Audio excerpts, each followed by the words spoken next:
Driven to Win presents Animal Farm, written by George Orwell. A timeless tale of power, corruption, and the price of freedom. Let's begin the story. Chapter 1. Together. Walking very slowly and setting down their vast hairy hoofs with great care, lest there should be some small animal concealed in the straw.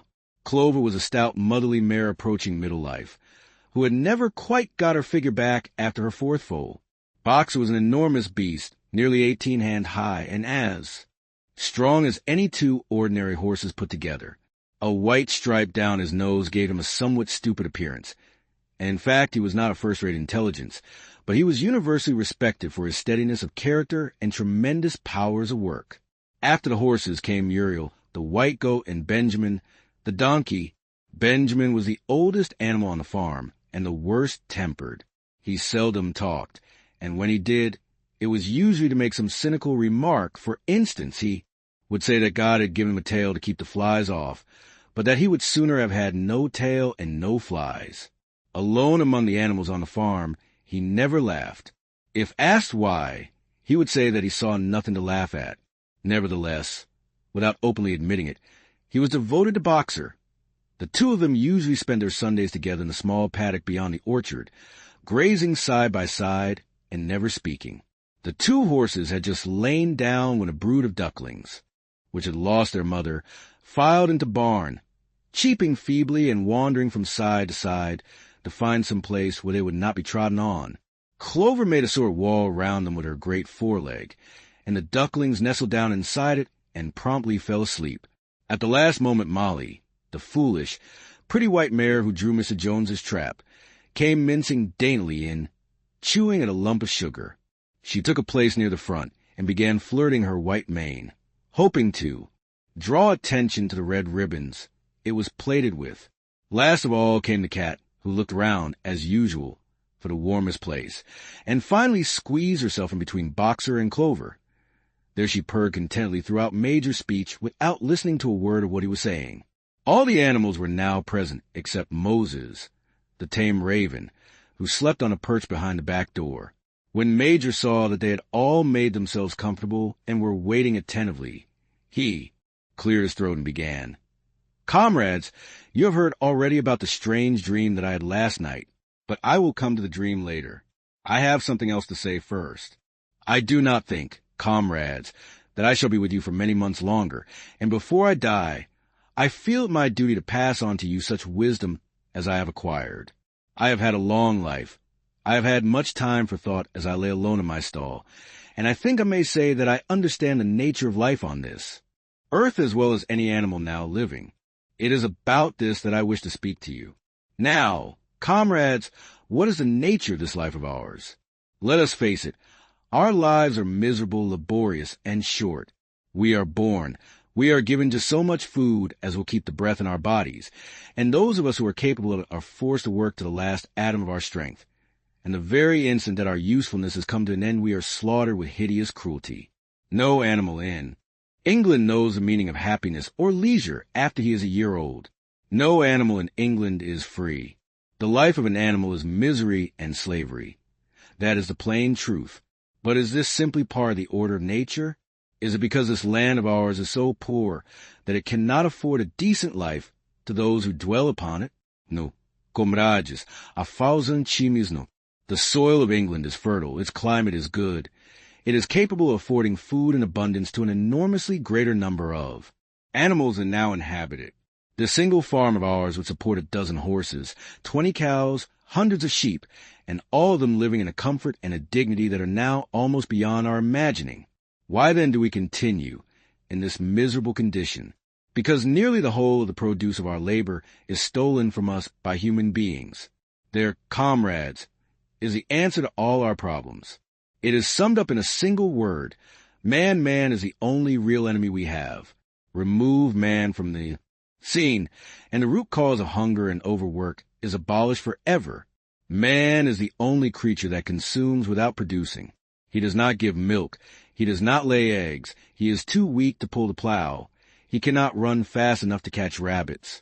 Yet he is lord of all the animals. He sets them to work. He gives back to them the bare minimum that will prevent them from starving and the rest he keeps for himself. Our labor tills the soil, our dung fertilizes it, and yet there is not one of us that owns more than his bare skin. You cows that I see before me, how many thousands of gallons of milk have you given during this last year? And what has happened to that milk which should have been breeding up sturdy calves? Every drop of it has gone down the throats of our enemies. And you hens, how many eggs have you laid in this last year, and how many of those eggs ever hatched into chickens? The rest have all gone to market to bring in money for Jones and his men. And you, Clover, where are those 4 foals you bore, who should have been the support and pleasure of your old age? Each was sold at a year old. You will never see one of them again. In return for your 4 confinements and all your labor in the fields, what you ever had except your bare rations and a stall.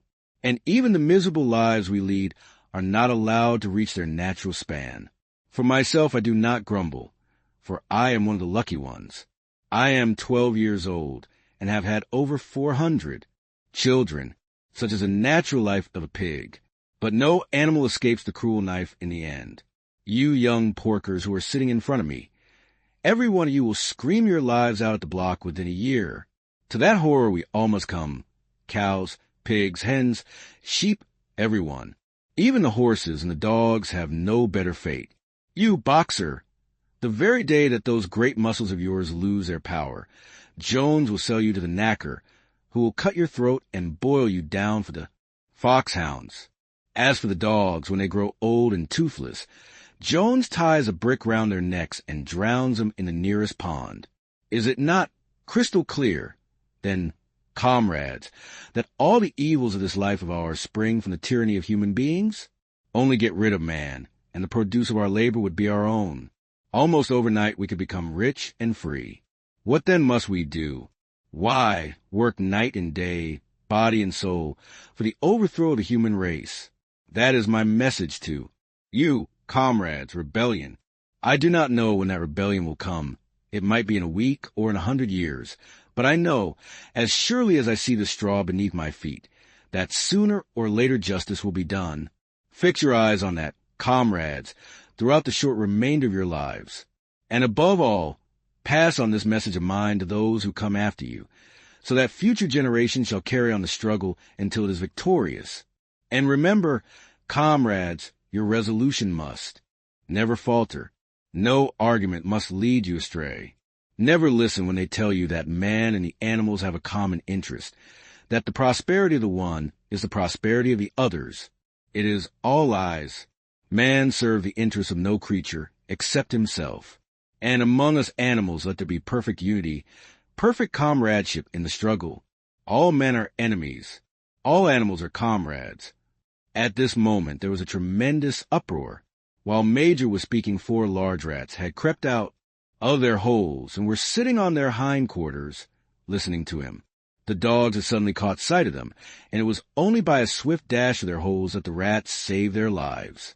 Major raised his trotter for silence. Comrades, he said, here is a point that must be settled. The wild creatures, such as rats and rabbits, are they our friends or our enemies? Let us put it to the vote. I propose this question to the meeting. Are rats comrades? The vote was taken at once, and it was agreed by an overwhelming majority that rats were comrades. There were only 4 dissentients, the 3 dogs and the cat, who was afterwards discovered to have voted on both sides.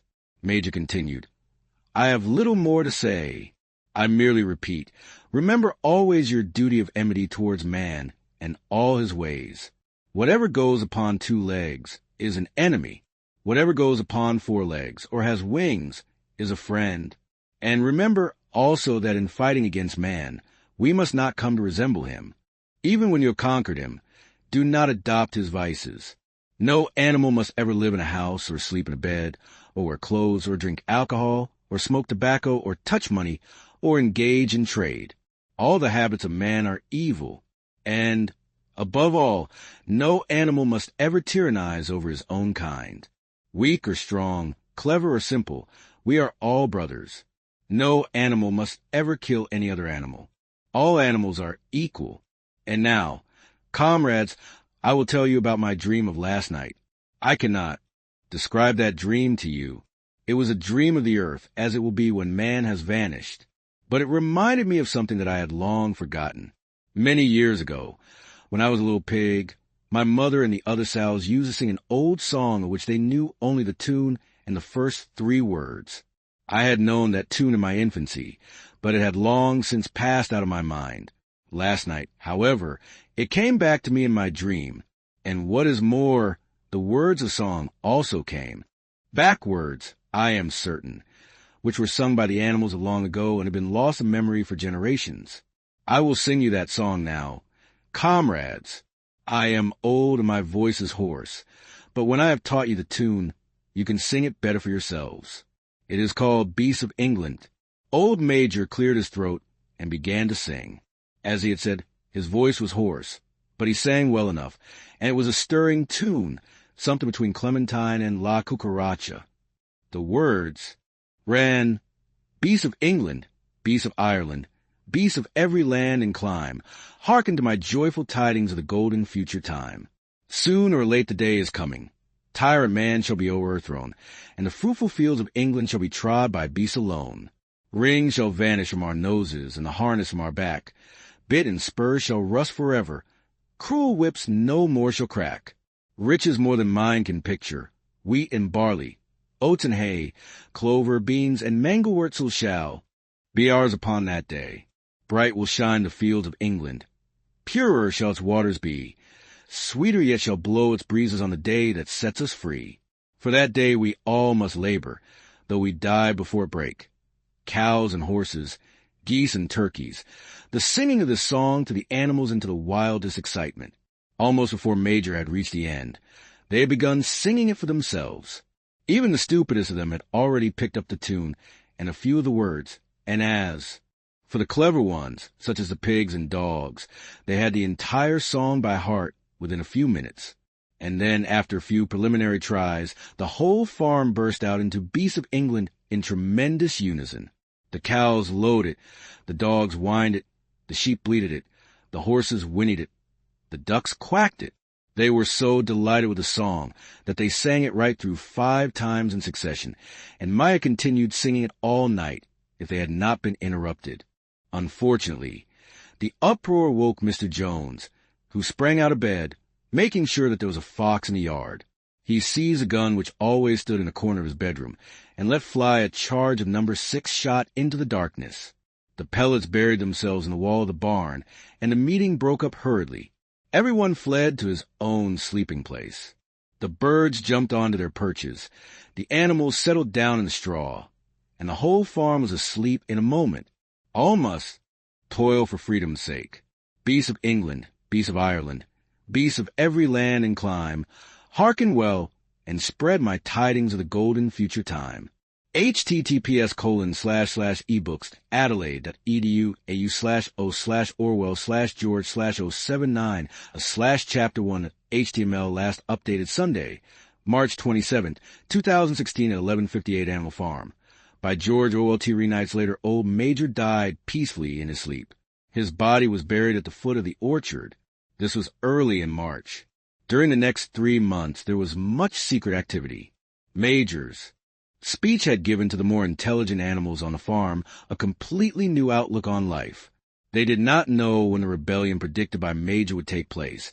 They had no reason for thinking that it would be within their own lifetime, but they saw clearly that it was their duty to prepare for it. The work of teaching and organizing the others fell naturally upon the pigs, who were generally recognized as being the cleverest of the animals.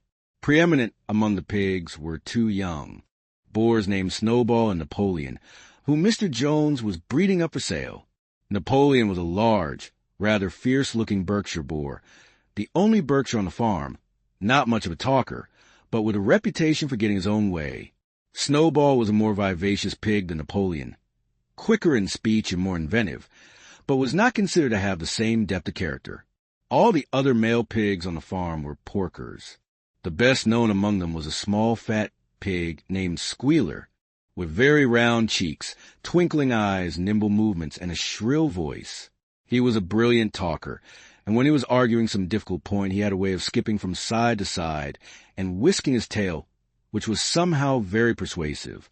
The others said of Squealer that he could turn black into white.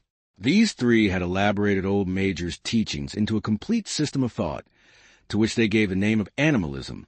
Several nights a week, after Mr. Jones was asleep, they held secret meetings in the barn and expounded the principles of animalism to the others. At the beginning, they met with much stupidity and apathy. Some of the chapter 2, animals talked of the duty of loyalty to Mr. Jones, whom they referred to as Master, or made elementary remarks such as, "Mr. Jones feeds us. If he were gone, we should starve to death." Others asked such questions as, "Why should we care what happens after we are dead?" Or, "If this rebellion is to happen anyway, what difference does it make whether we work for it or not?" And the pigs had great difficulty in making them see that this was contrary to the spirit of animalism. The stupidest questions of all were asked by Molly, the white mare. The very first question she asked Snowball was, "Will there still be sugar after the rebellion?" "No," said Snowball firmly. "We have no means of making sugar on this farm. Besides, you do not need sugar. You will have all the oats and hay you want." "And shall I still be allowed to wear ribbons in my mane?" asked Molly. "Comrade," said Snowball, "those ribbons that you are so devoted to are the badge of slavery. Can you not understand that liberty is worth more than ribbons?" Molly agreed, but she did not sound very convinced. The pigs had an even harder struggle to counteract the lies put about by Moses, the tame raven. Moses, who was Mr. Jones's especial pet, was a spy and a tale-bearer, but he was also a clever talker. He claimed to know of the existence of a mysterious country called Sugar Candy Mountain, to which all animals went when they died. It was situated somewhere up in the sky, a little distance beyond the clouds. Moses said, "In Sugar Candy Mountain, it was Sundays 7 days a week. Clover was in season all the year round, and lump sugar and linseed cake grew on the hedges." The animals hated Moses because he told tales and did no work, but some of them believed in Sugar Candy Mountain, and the pigs had to argue very hard to persuade them that there was no such place. Their most faithful disciples were the 2 cart horses, Boxer and Clover. These two had great difficulty in thinking anything out for themselves, but having once accepted the pigs as their teachers, they absorbed everything that they were told, and passed it on to the other animals by simple arguments. They were unfailing in their attendance at the secret meetings in the barn, and led the singing of Beasts of England, with which the meetings always ended. Now, as it turned out, the rebellion was achieved much earlier and more easily than anyone had expected. In past years, Mr. Jones, although a hard master, had been a capable farmer, but of late he had fallen on evil days. He had become much disheartened after losing money in a lawsuit, and had taken to drinking more than was good for him. For whole days at a time he would lounge his Windsor chair in the kitchen, reading the newspapers, drinking, and occasionally feeding Moses on crusts of bread soaked in beer. His men were idle and dishonest. The fields were full of weeds. The buildings wanted roofing. The hedges were neglected, and the animals were underfed. June came, and the hay was almost ready for cutting. On Midsummer's Eve, which was a Saturday, Mr. Jones went into Willingdon and got so drunk at the Red Lion that he did not come back till midday on Sunday. The men had milked the cows in the early morning, and then had gone out rabbiting, without bothering to feed the animals. When Mr. Jones got back, he immediately went asleep on the drawing-room sofa with the news of the world over his face, so that when evening came, the animals were still unfed. At last they could stand it no longer. One of the cows broke in the door of the store shed with her horn, and all the animals began to help themselves from the bins. It was just then that Mr. Jones woke up. The next moment he and his 4 men were in the store shed with whips in their hands, lashing out and all. Directions. This was more than the hungry animals could bear. With one accord, though nothing of the kind had been planned beforehand, they flung themselves upon their tormentors.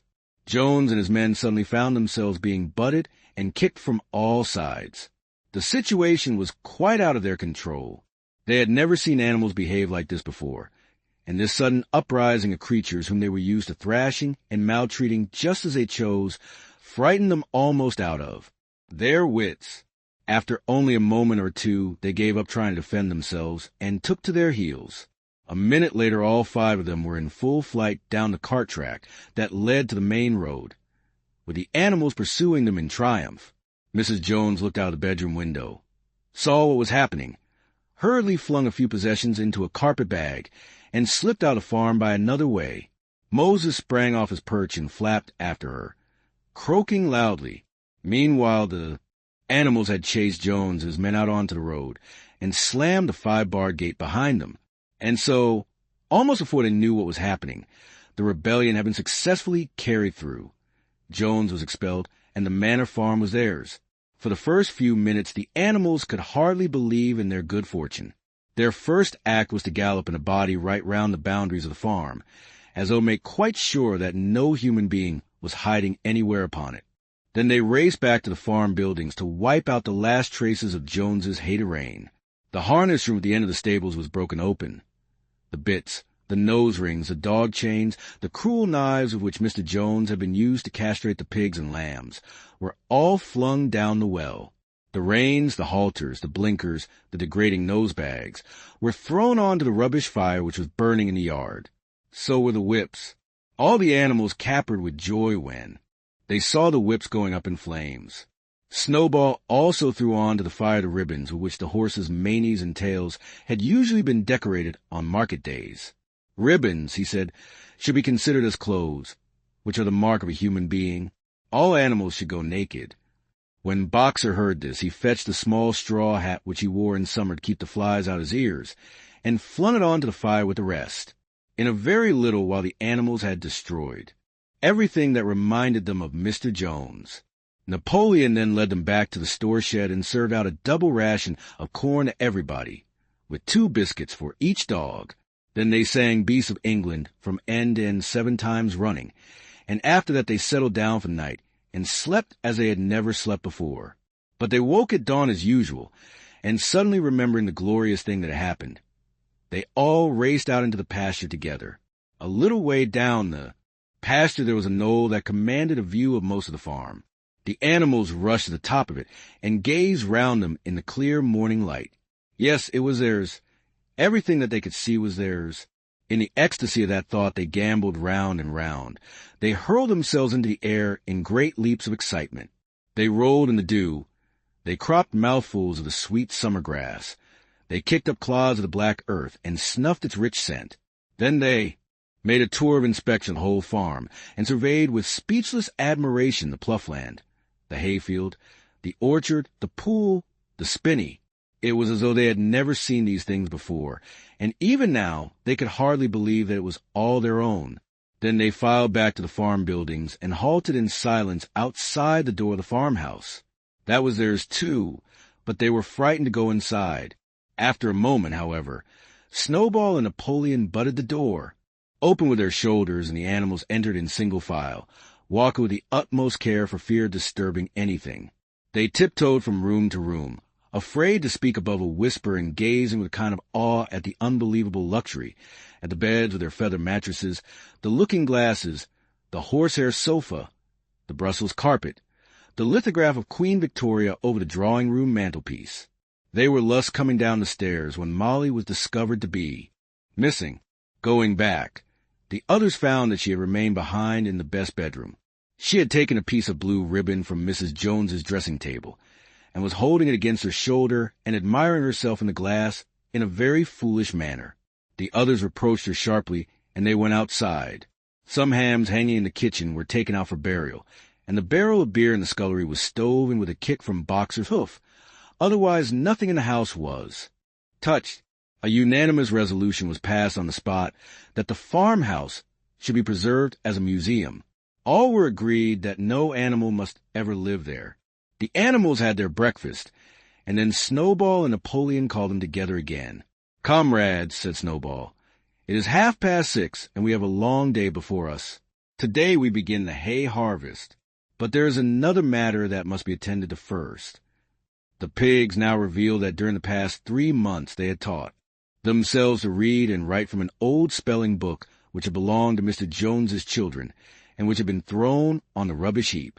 Napoleon sent for pots of black and white paint, and led the way down to the 5-barred gate that gave on to the main road. Then Snowball, for it was Snowball who was best at writing, took a brush between the two knuckles of his trotter, painted out Manor Farm from the top bar of the gate, and in its place painted Animal Farm. This was to be the name of the farm from now onwards.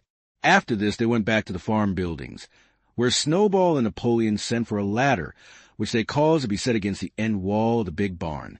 They explained that by their studies of the past 3 months, the pigs had succeeded in reducing the principles of animalism to 7 commandments.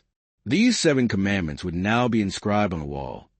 They would form an unalterable law, by which all the animals on Animal Farm must live forever after. With some difficulty, for it is not easy for a pig to balance himself on a ladder, Snowball climbed up and set to work, with Squealer a few rungs below him holding the paint pot. The commandments were written on the tarred wall in great white letters that could be read 30 yards away. They ran thus. The 7 commandments: 1. Whatever goes upon 2 legs is an enemy. 2. Whatever goes upon 4 legs or has wings is a friend. 3. No animal shall wear clothes. 4. No animal shall sleep in a bed. 5. No animal shall drink alcohol. 6. No animal shall kill any other animal. 7. All animals are equal. It was very neatly written, and except that friend was written frind and one of the S's was the wrong way round, the spelling was correct all the way through. Snowball read it aloud for the benefit of the others. All the animals nodded in complete agreement, and the clever ones at once began to learn commandments by heart. "Now, comrades," cried Snowball, throwing down the paintbrush to the hayfield, "let us make it a point of honor to get in the harvest more quickly than Jones and his men could do." But at this moment the 3 cows, who had seemed uneasy for some time past, set up a loud lowing. They had not been milked for 24 hours, and their udders were almost bursting. After a little thought, the pigs sent for buckets and milked the cows fairly successfully, their trotters being well adapted to this task. Soon there were 5 buckets of frothing. Creamy milk, at which many of the animals looked with considerable interest. "What's going to happen to all that milk?" said someone. "Jones used sometimes to mix some of it in our mash," said one of the hens. "Never mind the milk, comrades," cried Napoleon, placing himself in front of the buckets. "That will be attended to. The harvest is more important. Comrade Snowball will lead the way. I shall follow in a few minutes. Forward, comrades. The hay is waiting."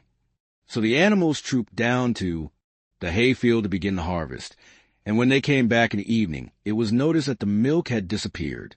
https://ebooks Adelaide DDU AU/O/Orwell/George/079 /chapter 2 HTML last updated Sunday, March 27th, 2016 at 11:58 Animal Farm by George Orwell H. How they toiled and sweated to get the hay in. But their efforts were rewarded, for the harvest was an even bigger success than they had hoped. Sometimes the work was hard. The implements had been designed for human beings and not for animals.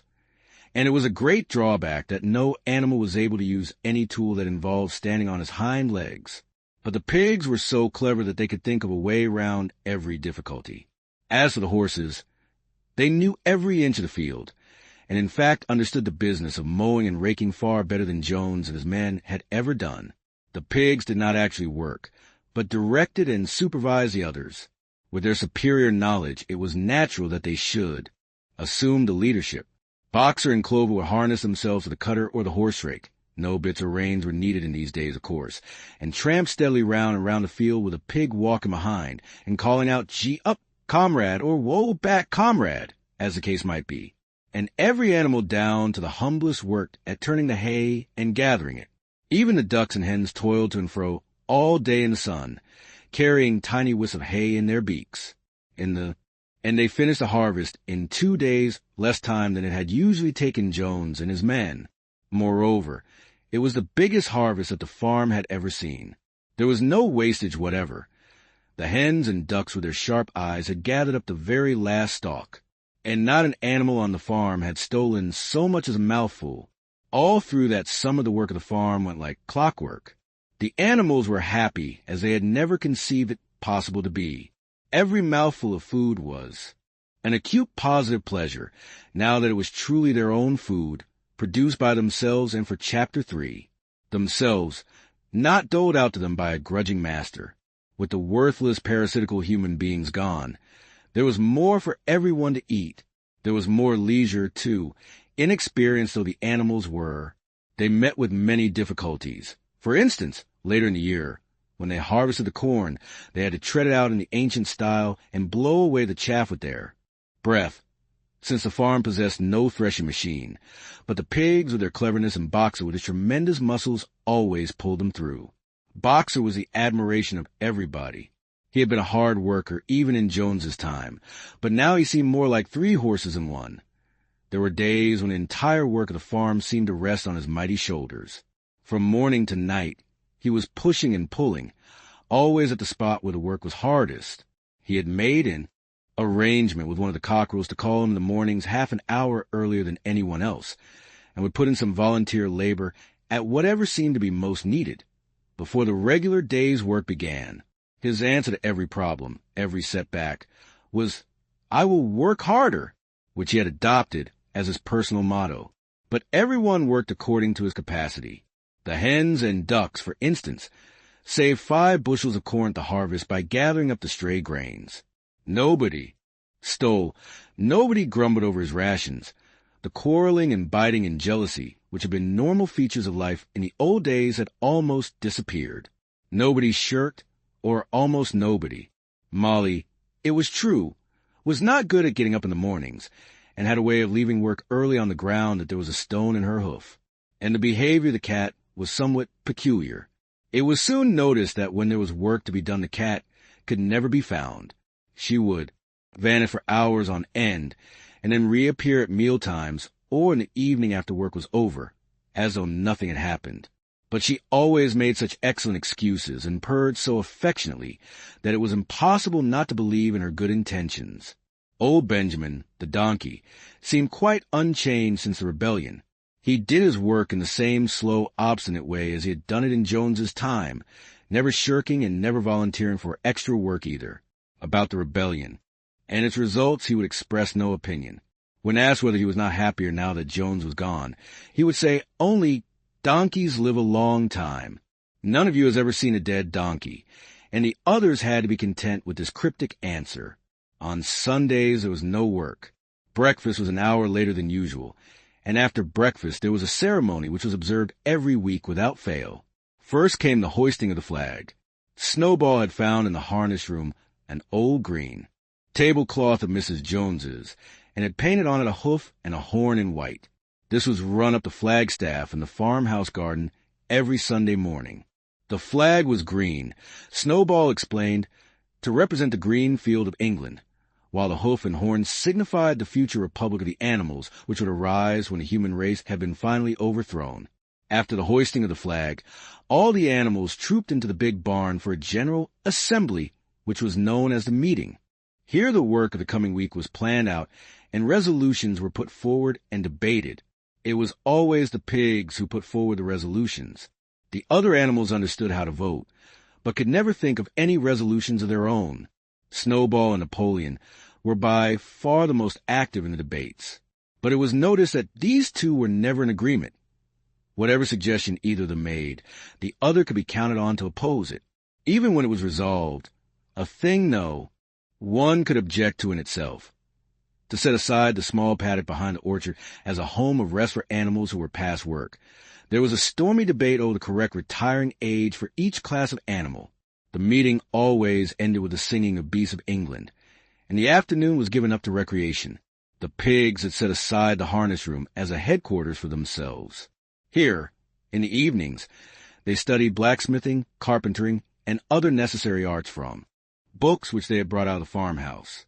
Snowball also busied himself with organizing the other animals into what he called animal committees.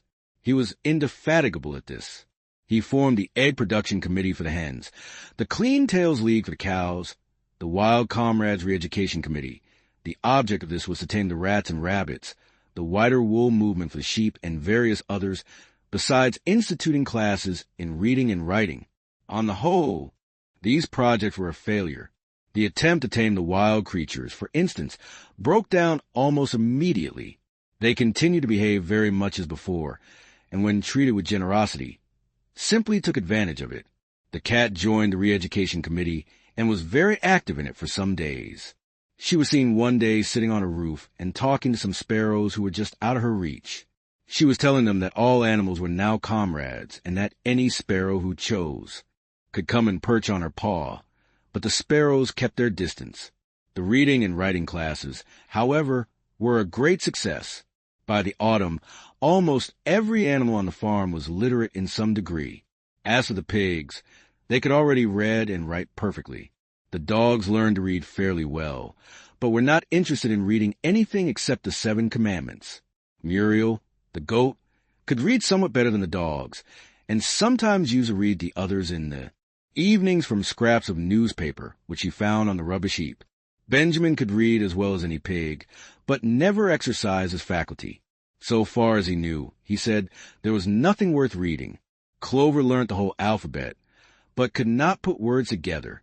Boxer could not get beyond the letter D. He would trace out A, B, C, D in the dust with his great hoof, and then would stand staring at the letters with his ears back, sometimes shaking his forelock, trying with all his might to remember what came next and never succeeding. On several occasions, indeed, he did learn E, F, G, H, but by the time he knew them, it was always discovered that he had forgotten A, B, C, and D. Finally, he decided to be content with the first 4 letters, and used to write them out once or twice every day to refresh his memory. Molly refused to learn any but the 6 letters which spelled her own name. She would form these very neatly out of pieces of twig, and would then decorate them with A, flower or 2, and walk round them admiring them. None of the other animals on the farm could get further than the letter A. It was also found that the stupider animals, such as the sheep, hens, and ducks, were unable to learn the 7 Commandments by heart. After much thought, Snowball declared that the 7 Commandments could in effect be reduced to a single maxim, namely, for legs good, 2 legs bad. This, he said, contained the essential principle of animalism. Whoever had thoroughly grasped it would be safe from human influences. The birds at first objected, since it seemed to them that they also had 2 legs, but Snowball proved to them that this was not so. A bird's wing, comrades, he said, is an organ propulsion and not a manipulation. It should therefore be regarded as a leg. The distinguishing mark of man is a hand, the instrument with which he does all his mischief. The birds did not understand Snowball's long words, but they accepted his explanation, and all the humbler animals set to work to learn the new maxim by heart. For legs good, 2 legs bad, was inscribed on the end wall of the barn, above the 7 Commandments and in bigger letters.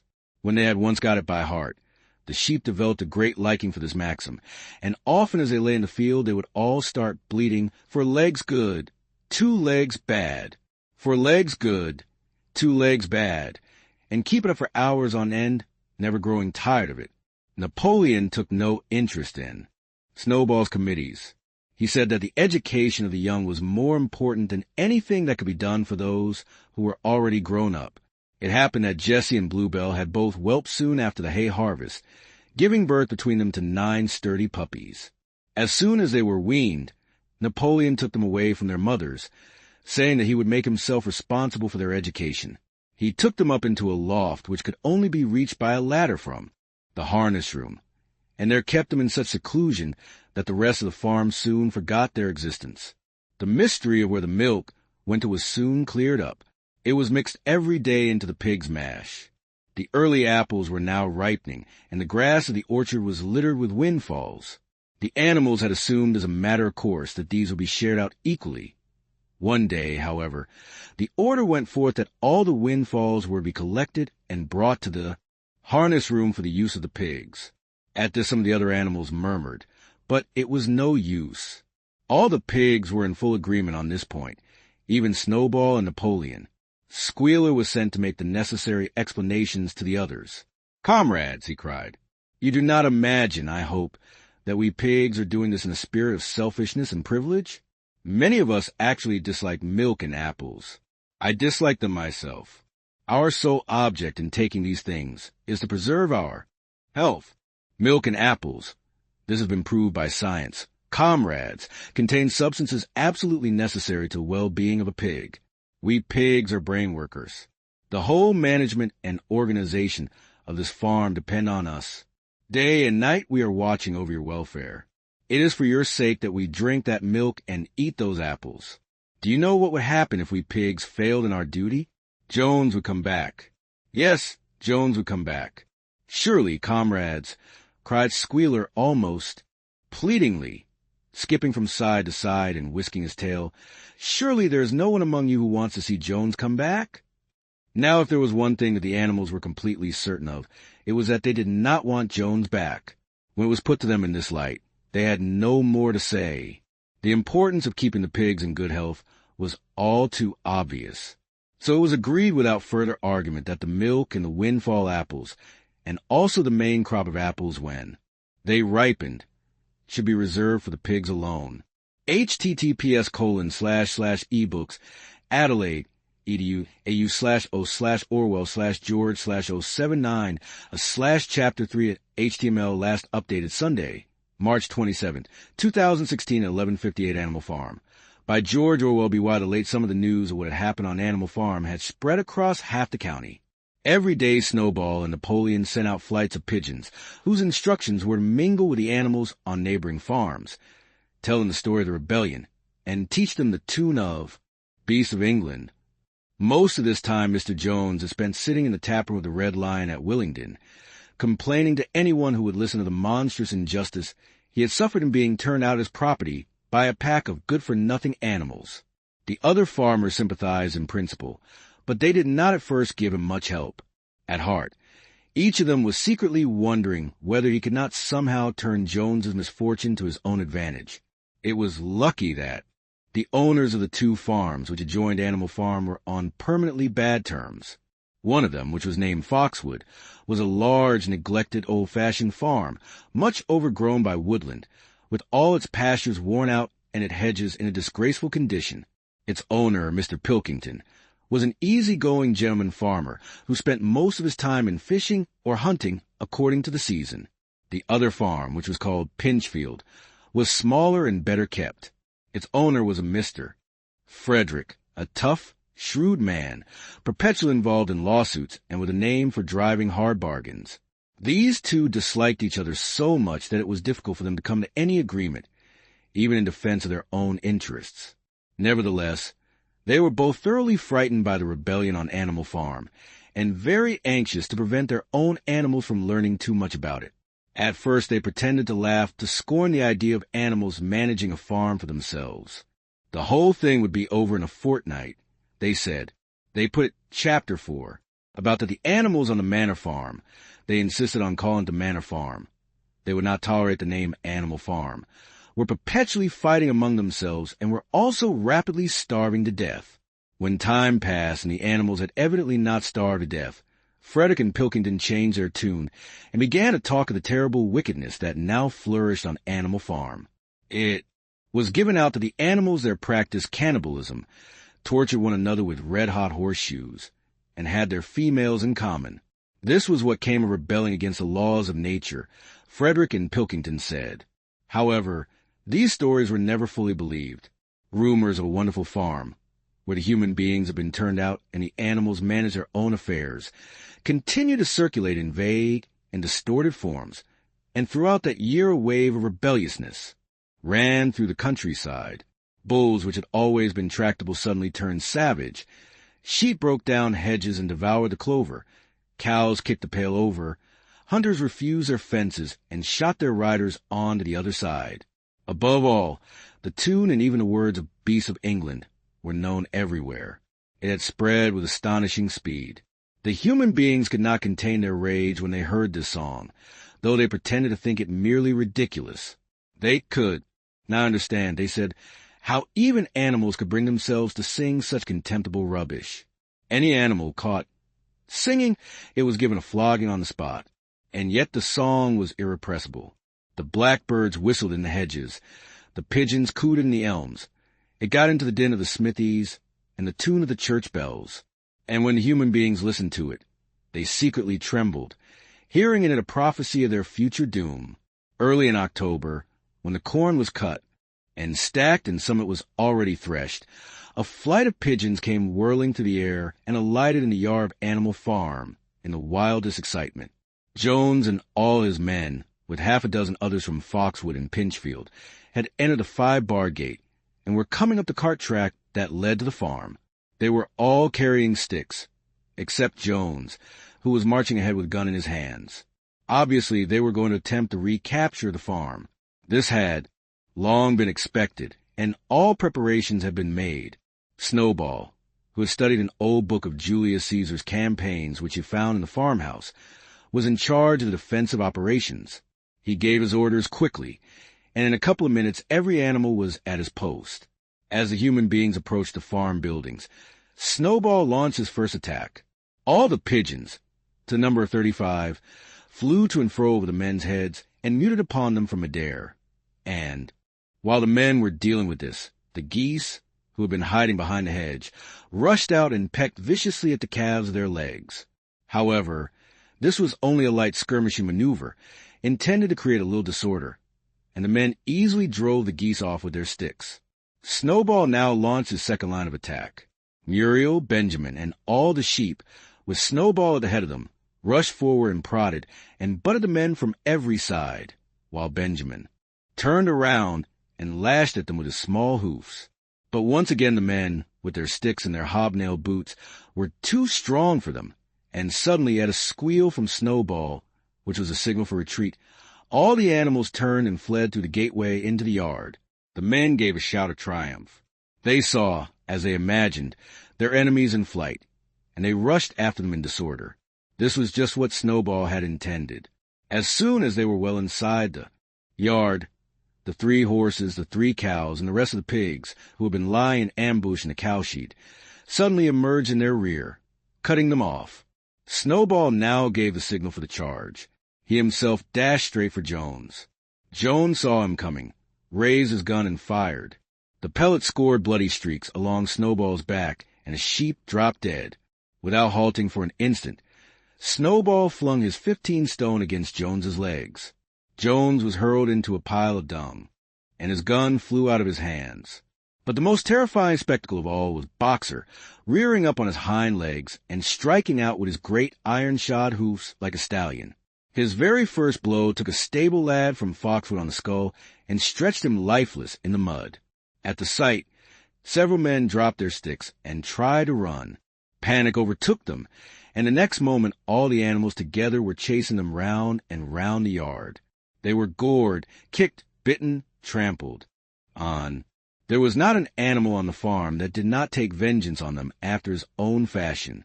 Even the cat suddenly leapt off a roof onto a cowman's shoulders and sank her claws in his neck, at which he yelled horribly.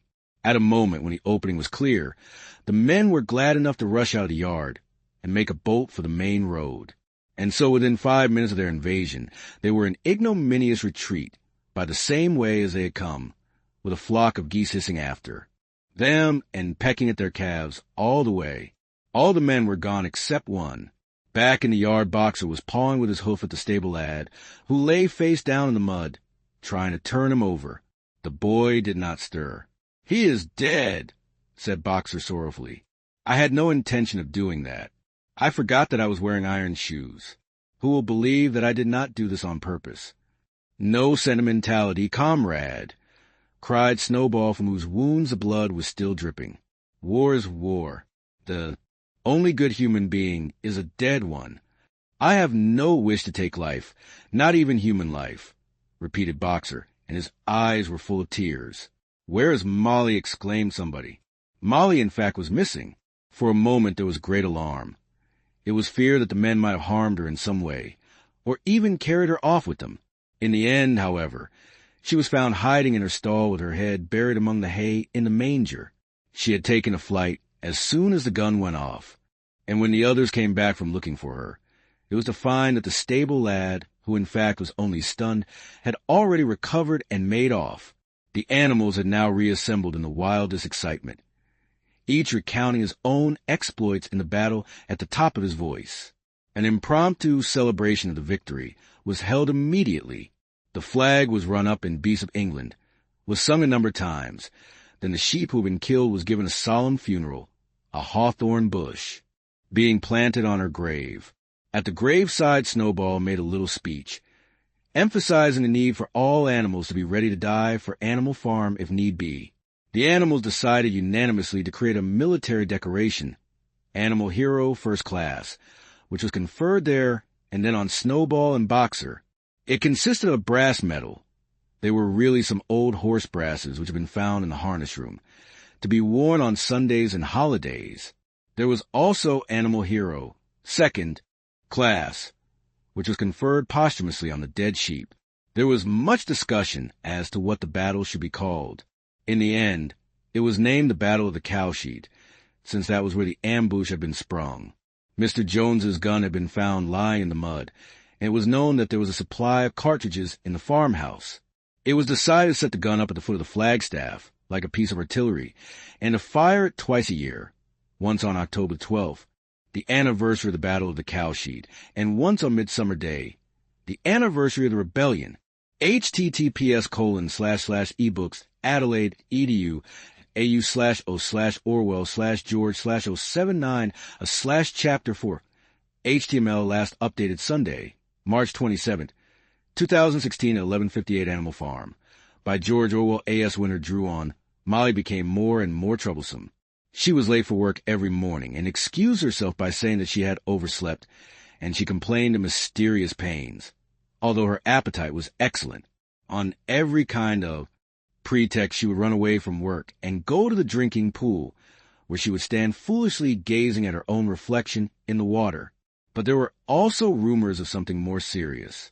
One day, as Molly strolled blithely into the yard, flirting her long tail and chewing at a stalk of hay, Clover took her aside. "Molly," she said, "I have something very serious to say to you. This morning I saw you looking over the hedge that divides Animal Farm from Foxwood, one of Mr. Pilkington's. Men was standing on the other side of the hedge, and I was a long way away, but I am almost certain I saw this. He was talking to you, and you were allowing him to stroke your nose." "What does that mean, Molly?" "He didn't. I wasn't." "It isn't true," cried Molly, beginning to prance about and paw the ground. "Molly, look me in the face.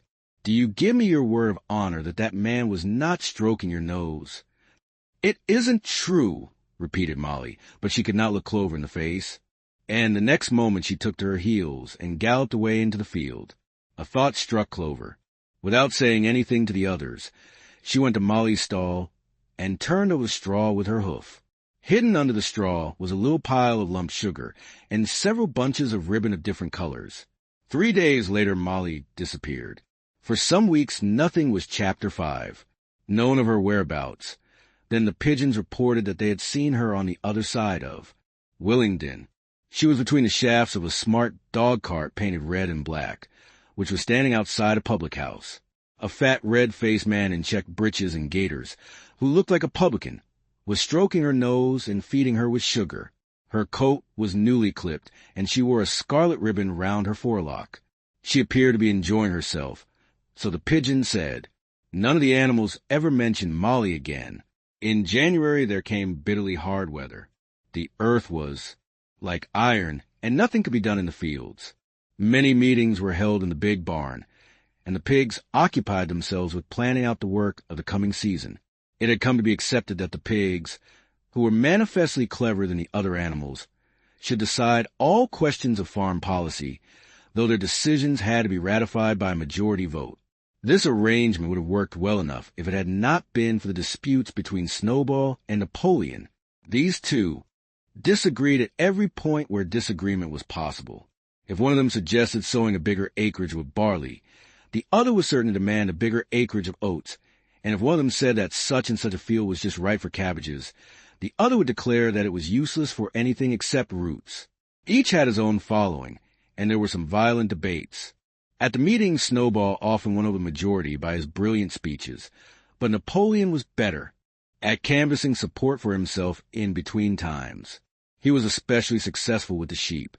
Of late the sheep had taken to bleating, "For legs good, 2 legs bad, both in and out of season," and they often interrupted the meeting with this. It was noticed that they were especially liable to break into "For legs good, two legs bad at crucial moments in Snowball's speeches. Snowball had made a close study of some back numbers of the farmer and stock breeder, which he had found in the farmhouse, and was full of plans for innovations and improvements. He talked learnedly about field drains, silage, and basic slag, and had worked out a complicated scheme for all the animals to drop their dung directly in the fields at a different spot every day, to save the labor of cartage.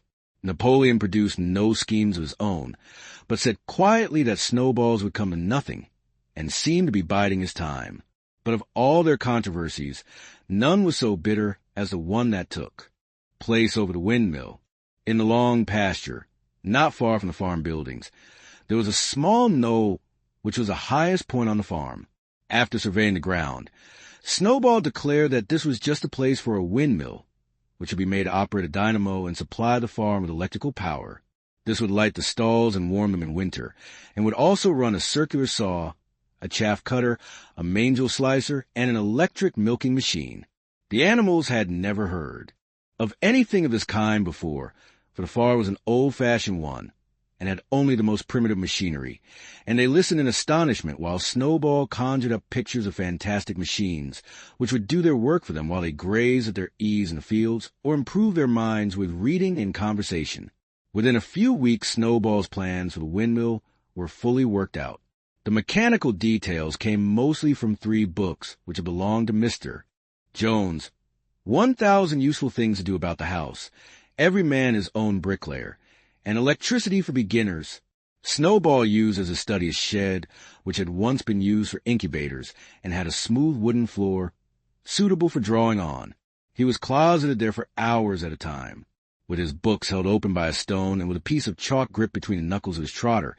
He would move rapidly to and fro, drawing in line after line and uttering little whimpers of excitement. Gradually the plans grew into a complicated mass of cranks and cogwheels, covering more than half the floor, which the other animals found completely unintelligible, but very impressive. All of them came to look at Snowball's drawings at least once a day. Even the hens and ducks came, and were at pains not to tread on the chalk marks. Only Napoleon held aloof. He had declared himself against the windmill from the start. One day, however, he arrived unexpectedly to examine the plans. He walked heavily round the shed, looked closely at every detail of the plans, and snuffed at them once or twice, then stood for a little while contemplating them out of the corner of his eye. Then suddenly he lifted his leg, urinated over the plans, and walked out without uttering a word. The whole farm was deeply divided on the subject of the windmill. Snowball did not deny that to build it would be a difficult business. Stone would have to be carried and built up into walls. Then the sails would have to be made, and after that there would be need for dynamos and cables. How these were to be procured, Snowball did not say, but he maintained that it could all be done in a year. And thereafter, he declared, so much labor would be saved that the animals would only need to work 3 days a week. Napoleon, on the other hand, argued that the great need of the moment was to increase food production, and that if they wasted time on the windmill, they would all starve to death. The animals formed themselves into 2 factions under the slogan, Vote for Snowball and the 3-day week, and Vote for Napoleon and the full manger. Benjamin was the only animal who did not side with either faction. He refused to believe either that food would become more plentiful or that the windmill would save work. Windmill or no windmill, he said, life would go on as it had always gone on, that is, badly, apart from the disputes over the windmill. There was the question of the defense of the farm. It was fully realized that though the human beings had been defeated in the Battle of the Cowshed, they might make another and more determined attempt to recapture the farm and reinstate Mr. Jones. They had all the more reason for doing so because the news of their defeat had spread across the countryside and made the animals on the neighboring farms more restive than ever. As usual, Snowball and Napoleon were in disagreement. According to Napoleon, what the animals must do was to procure firearms and train themselves in the use of them. According to Snowball, they must send out more and more pigeons and stir up rebellion among the animals on the other farms. The one argued that if they could not defend themselves, they were bound to be conquered. The other argued that if rebellions happened everywhere, they would have no need to defend themselves. The animals listened first to Napoleon, then to Snowball, and could not make up their minds which was right. Indeed, they always found themselves in agreement with the one who was speaking at the moment. At last the day came when Snowball's plans were completed. At the meeting on the following Sunday, the question of whether or not to begin work on the windmill was to be put to the vote. When the animals had assembled in the big barn, Snowball stood up and, though occasionally interrupted by bleating from the sheep, set forth his reasons for advocating the building of the windmill. Then Napoleon stood up to reply. He said very quietly that the windmill was nonsense and that he advised nobody to vote for it, and promptly sat down again. He had spoken for barely 30 seconds, and seemed almost indifferent as to the effect he produced. At this, Snowball sprang to his feet, and shouting down the sheep, who had begun bleating again, broke into a passionate appeal in favor of the windmill. Until now the animals had been about equally divided in their sympathies, but in a moment Snowball's eloquence had carried them away. In glowing sentences, he painted a picture of Animal Farm, as it might be when sordid labor was lifted from the animals' backs. His imagination had now run far beyond chaff cutters and turnip slicers. Electricity, he said, could operate threshing machines, plows, harrows, rollers, and reapers and binders, besides supplying every stall with its own electric light, hot and cold water, and an electric heater. By the time he had finished speaking, there was no doubt as to which way the vote would go. But just at this moment Napoleon stood up and, casting a peculiar sidelong look at Snowball, uttered a high-pitched whimper of a kind no one had ever heard him utter before. At this there was a terrible baying sound outside, and 9 enormous dogs wearing brass-studded collars came bounding into the barn. They dashed straight for Snowball, who only sprang from his place just in time to escape their snapping jaws. In a moment he was out of the door, and they were after him, too amazed and frightened to speak. All the animals crowded to the door to watch the chase. Snowball was racing across the long pasture that led to the road. He was running as only a pig can run, but the dogs were close on his heels. Suddenly he slipped, and it seemed certain that they had him. Then he was up again, running faster than ever. Then the dogs were gaining on him again. One of them all but closed his jaws on Snowball's tail, but Snowball whisked it free just in time. Then he put on an extra spurt and, with a few inches to spare, slipped through a hole in a hedge and was seen no more. Silent and terrified, the animals crept back into the barn. In a moment the dogs came bounding back. At first no one had been able to imagine where these creatures came from, but the problem was soon solved. They were the puppies whom Napoleon had taken away from their mothers and reared privately. Though not yet full-grown, they were huge dogs and as fierce-looking as wolves. They kept close to Napoleon. It was noticed that they wagged their tails to him in the same way as the other dogs had been used to do to Mr. Jones. Napoleon, with the dogs following him, now mounted onto the raised portion of the floor, where Major had previously stood to deliver his speech. He announced that from now on the Sunday morning meetings would come to an end. They were unnecessary, he said, and wasted time. In future, all questions relating to the working of the farm would be settled by a special committee of pigs, presided over by himself. These would meet in private, and afterwards communicate their decisions to the others. The animals would still assemble on Sunday mornings to salute the flag, sing Beasts of England, and receive their orders for the week, but there would be no more debates. In spite of the shock that Snowball's expulsion had given them, the animals were dismayed by this announcement. Several of them would have protested if they could have found the right arguments. Even Boxer was vaguely troubled. He set his ears back, shook his forelock several times, and tried hard to marshal his thoughts, but in the end he could not think of anything to say. Some of the pigs themselves, however, were more articulate, for young porkers in the front row uttered shrill squeals of disapproval, and all 4 of them sprang to their feet and began speaking at once. But suddenly the dogs sitting round Napoleon let out deep, menacing growls, and the pigs fell silent and sat down again. Then the sheep broke out into a tremendous bleating of "for legs good, 2 legs bad," which went on for nearly a quarter of an hour and put an end to any chance of discussion. Afterwards Squealer was sent round the farm to explain the new arrangement to the others. "Comrades," he said, "I trust that every animal here appreciates the sacrifice that Comrade Napoleon has made in taking this extra labor upon himself. Do not imagine, comrades, that leadership is a pleasure. On the contrary, it It is a deep and heavy responsibility. No one believes more firmly than Comrade Napoleon that all animals are equal. He would be only too happy to let you make your decision for yourselves. But sometimes you might make the wrong decisions.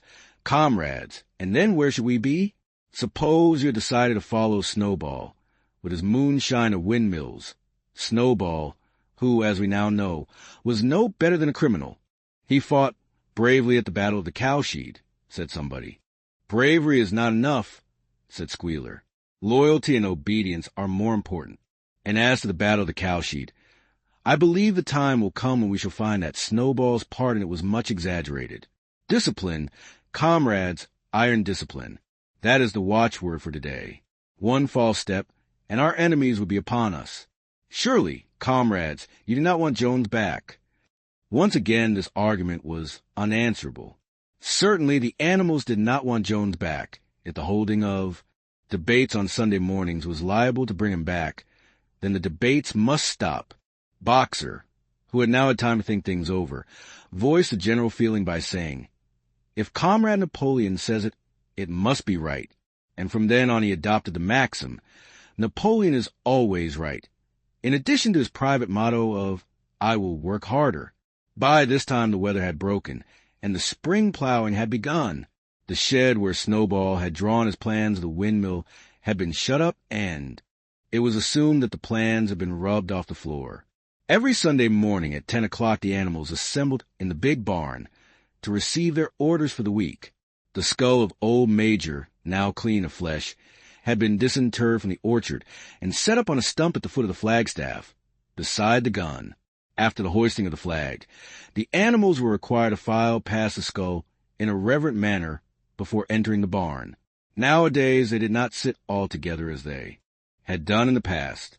Napoleon, with Squealer and another pig named Minimus, who had a remarkable gift for composing songs and poems, sat on the front of the raised platform, with the 9 young dogs forming a semicircle round them and the other pigs sitting behind.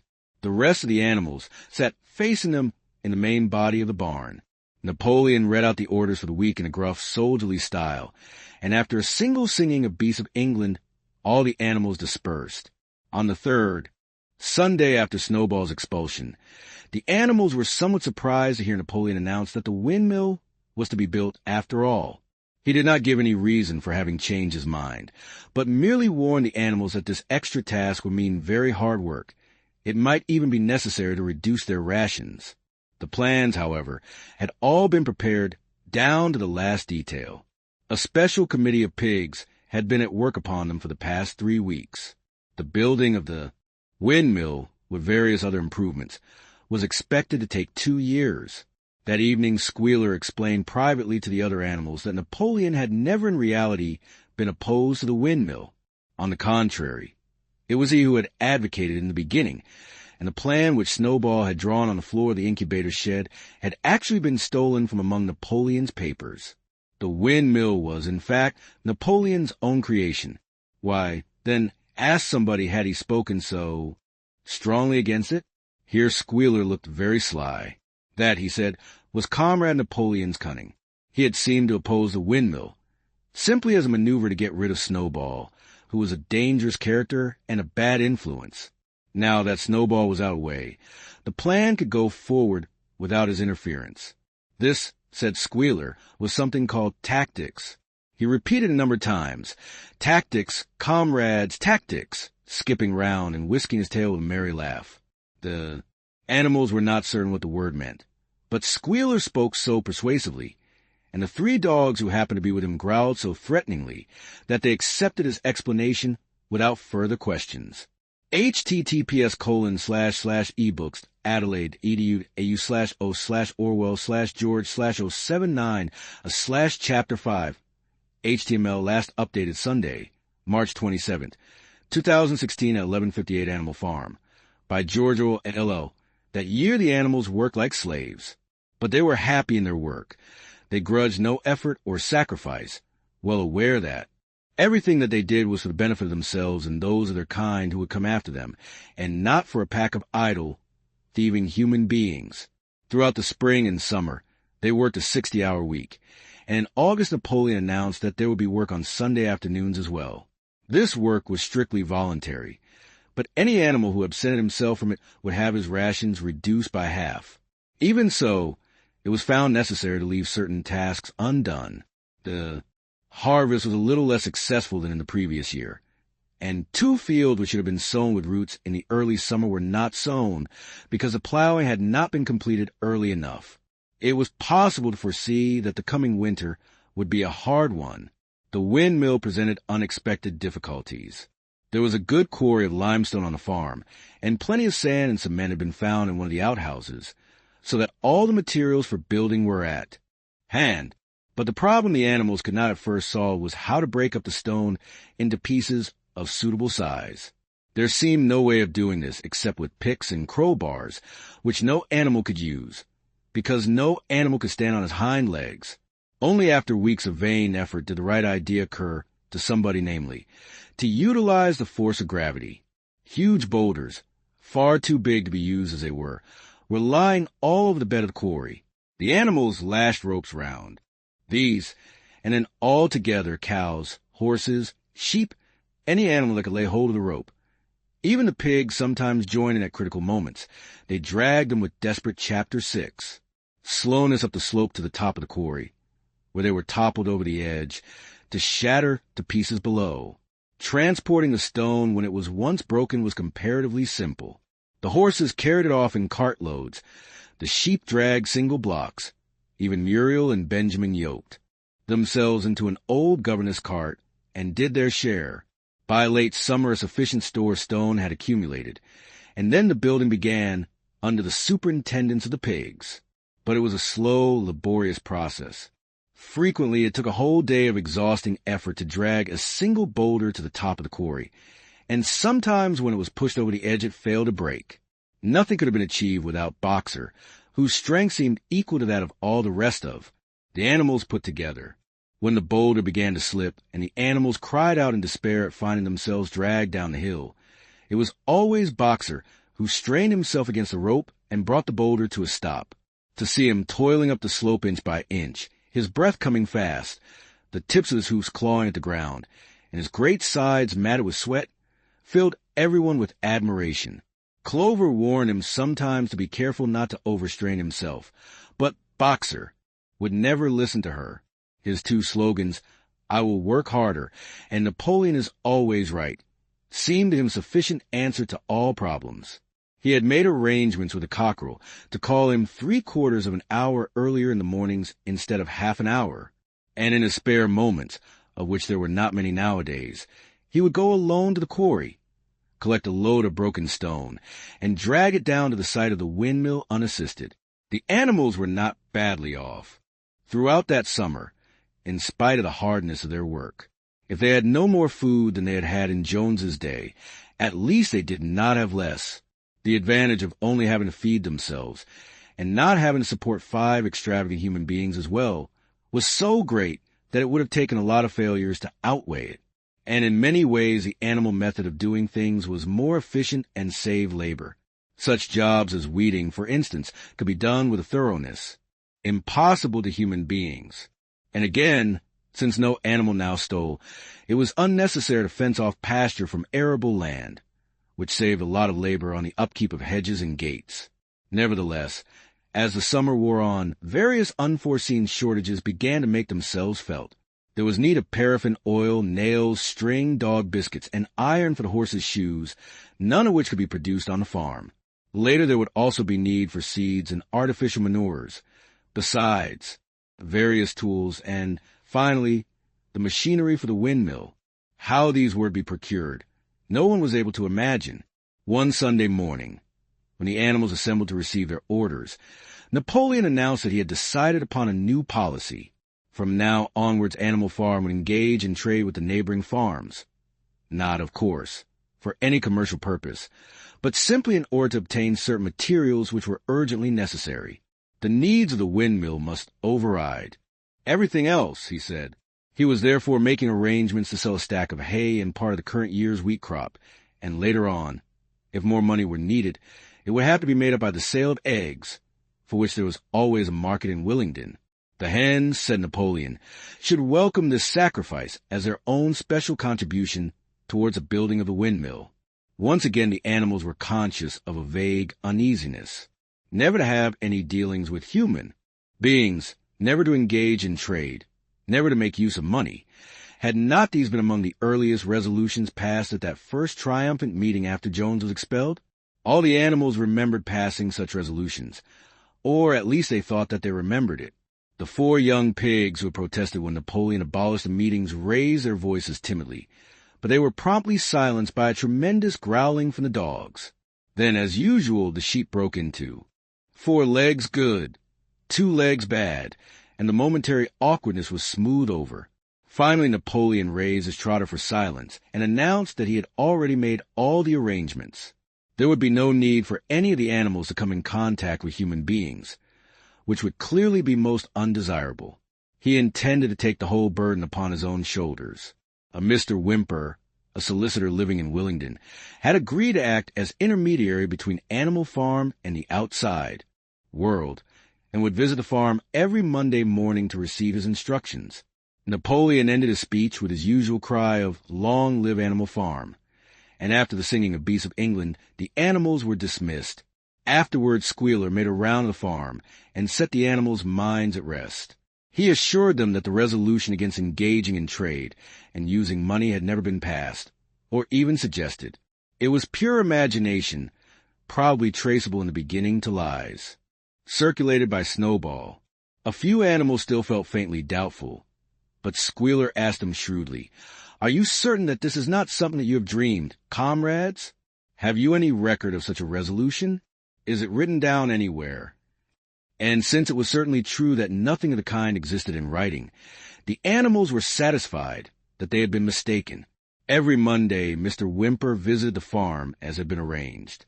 He was a sly-looking little man with side whiskers, a solicitor in a very small way of business, but sharp enough to have realized earlier than anyone else that Animal Farm would need a broker and that the commissions would be worth having.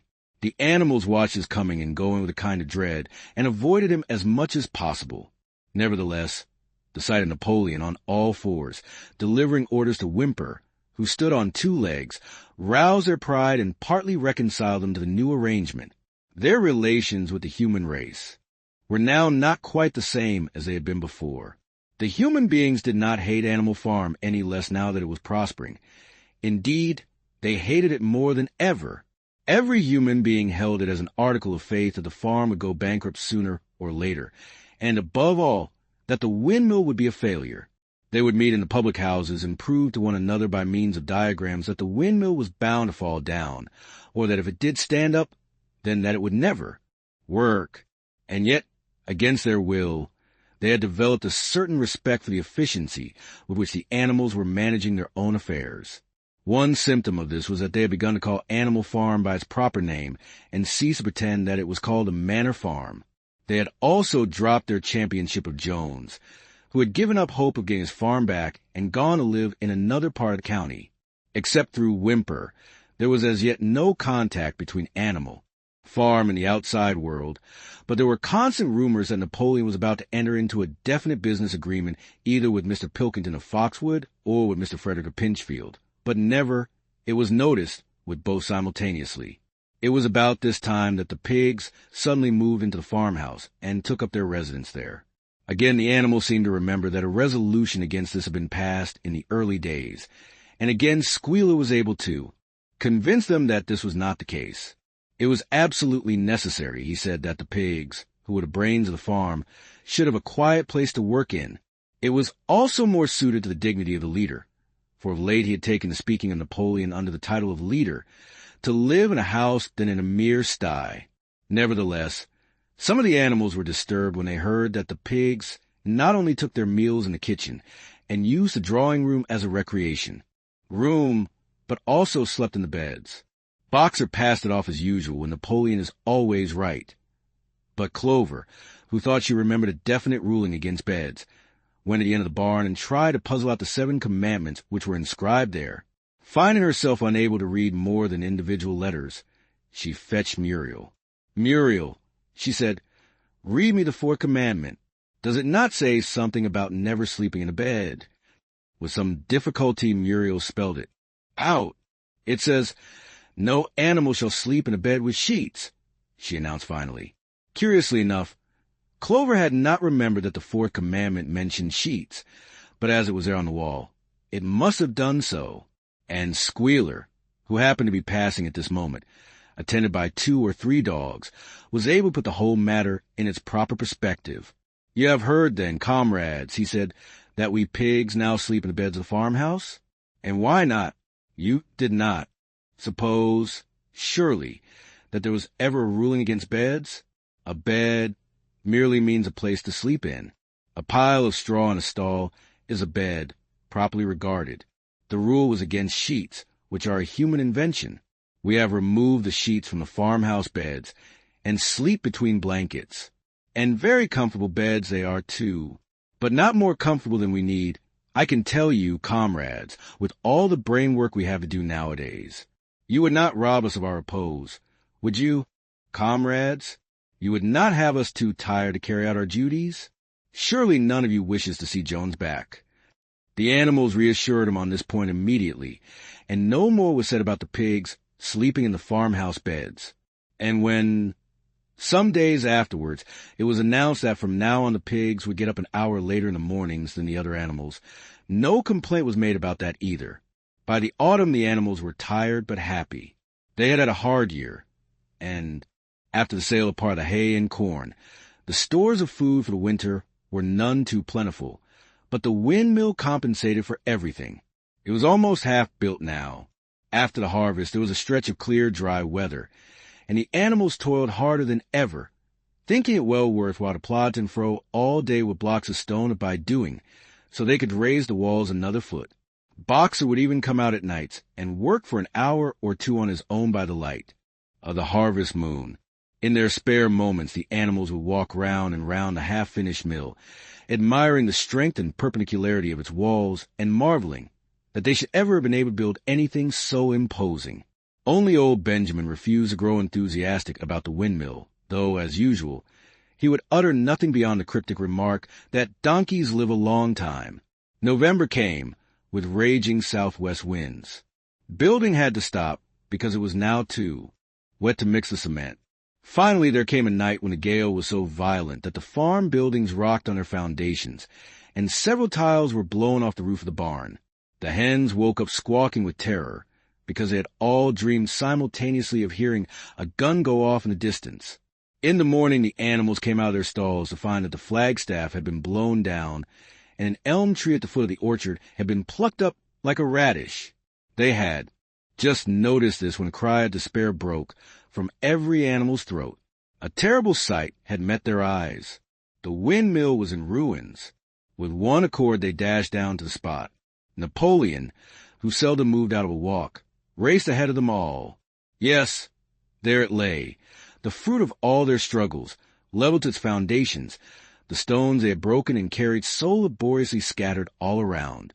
Unable at first to speak, they stood gazing mournfully at the litter of fallen stone. Napoleon paced to and fro in silence, occasionally snuffing at the ground.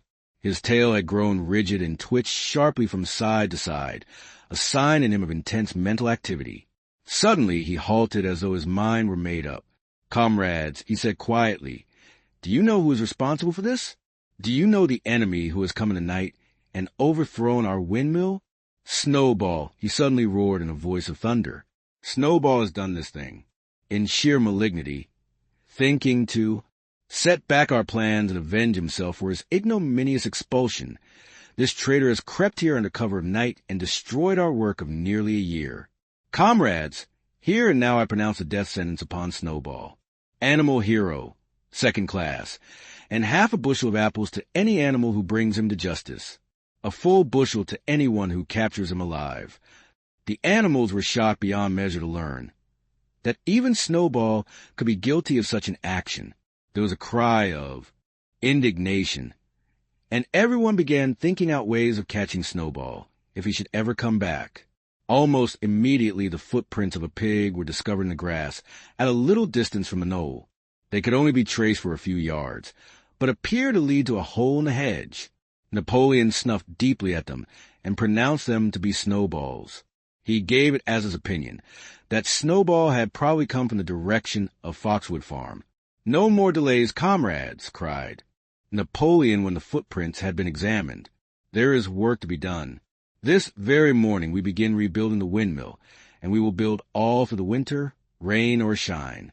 We will teach this miserable traitor that he cannot undo our work so easily. Remember, comrades, there must be no alteration in our plans.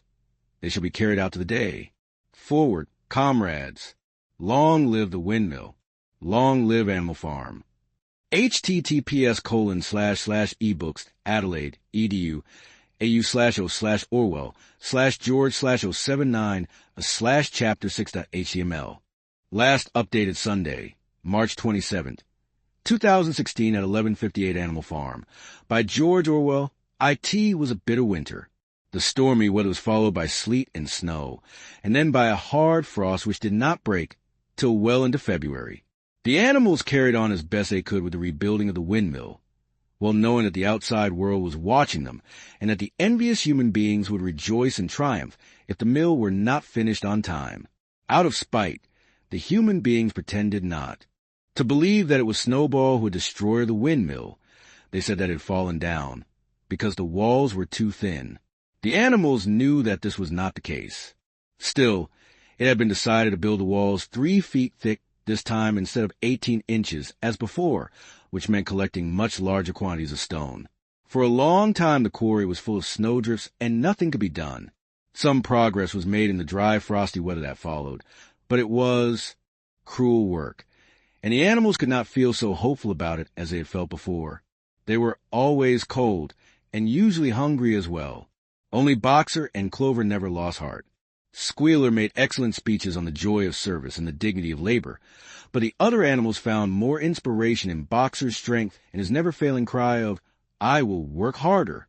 In January, food fell short. The corn ration was drastically reduced, and it was announced that an extra potato ration would be issued to make up for it. Then it was discovered that the greater part of the potato crop had been frosted in clamps, which had not been covered thickly enough. The potatoes had become soft and discolored, and only a few were edible. For days at a time the animals had nothing to eat but chaff and mangles. Starvation seemed to stare them in the face. It was vitally necessary to conceal this fact from the outside world. Chapter 7. Emboldened by the collapse of the windmill, the human beings were inventing fresh lies about Animal Farm.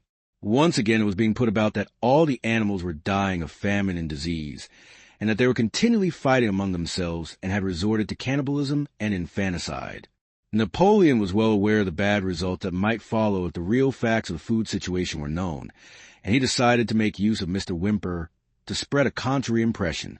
Hitherto the animals had had little or no contact with Whymper on his weekly visits. Now, however, a few selected animals, mostly sheep, were instructed to remark casually in his hearing that rations had been increased. In addition, Napoleon ordered the almost empty bins in the store shed to be filled nearly to the brim with sand, which was then covered up with what remained of the grain and meal. On some suitable pretext, Whymper was led to the store shed and allowed to catch a glimpse of the bins. He was deceived and continued to report to the outside world that there was no food shortage on Animal Farm. Nevertheless, toward the end of January it became obvious that it would be necessary to procure some more grain from somewhere. In these days Napoleon rarely appeared in public, but spent all his time in the farmhouse, which was guarded at each door by fierce-looking dogs. When he did emerge, it was in a ceremonial manner, with an escort of 6 dogs who closely surrounded him and growled if anyone came too near. Frequently he did not even appear on Sunday mornings, but issued his orders to one of the other pigs, usually Squealer. One Sunday morning Squealer announced that the hens, who had just come in to lay again, must surrender their eggs. Napoleon had accepted, through Whymper, a contract for 400 eggs a week. The price of these would pay for enough grain and meal to keep the farm going till summer came on, and conditions were easier. When the hens heard this, they raised a terrible outcry. They had been warned earlier that this sacrifice might be necessary, but had not believed that it would really happen. They were just getting their clutches ready for the spring sitting, and they protested that to take the eggs away now was murder. For the first time since the expulsion of Jones, there was something resembling a rebellion, led by 3 young black Minorca pullets. The hens made a determined effort to thwart Napoleon's wishes. Their method was to fly up to the rafters and there lay their eggs, which smashed to pieces on the floor. Napoleon acted swiftly and ruthlessly. He ordered the hens' rations to be stopped, and decreed that any animal giving so much as a grain of corn to a hen should be punished by death. The dogs saw to it that these orders were carried out. For 5 days the hens held out, then they capitulated and went back to their nesting boxes. 9 hens had died in the meantime. Their bodies were buried in the orchard, and it was given out that they had died of coccidiosis. Whymper heard nothing of this affair, and the eggs were duly delivered, a grocer's van driving up the farm once a week to take them away. All this while no more had been seen of Snowball. He was rumored to be hiding on one of the neighboring farms, either Foxwood or Pinchfield. Napoleon was by this time on slightly better terms with the other farmers than before. It happened that there was in the yard a pile of timber, which had been stacked there 10 years earlier, when a beach. Spinney was cleared. It was well seasoned, and Whymper had advised Napoleon to sell it. Both Mr. Pilkington and Mr. Frederick were anxious to buy it. Napoleon was hesitating between the two, unable to make up his mind. It was noticed that whenever he seemed on the point of coming to an agreement with Frederick, Snowball was declared to be in hiding at Foxwood, while, when he inclined toward Pilkington, Snowball was said to be at Pinchfield. Suddenly, early in the spring, an alarming thing was discovered. Snowball was secretly frequenting the farm by night. The animals were so disturbed that they could hardly sleep in their stalls. Every night, it was said, he came creeping in under cover of darkness and performed all kinds of mischief. He stole the corn, he upset the milk pails, he broke the eggs, he trampled the seed beds, he gnawed the bark off the fruit trees. Whenever anything went wrong, it became usual to attribute it to Snowball. If a window was broken or a drain was blocked, someone was certain to say that Snowball had come in the night and done it, and when the key of the store shed was lost, the whole farm was convinced that Snowball had thrown it down the well.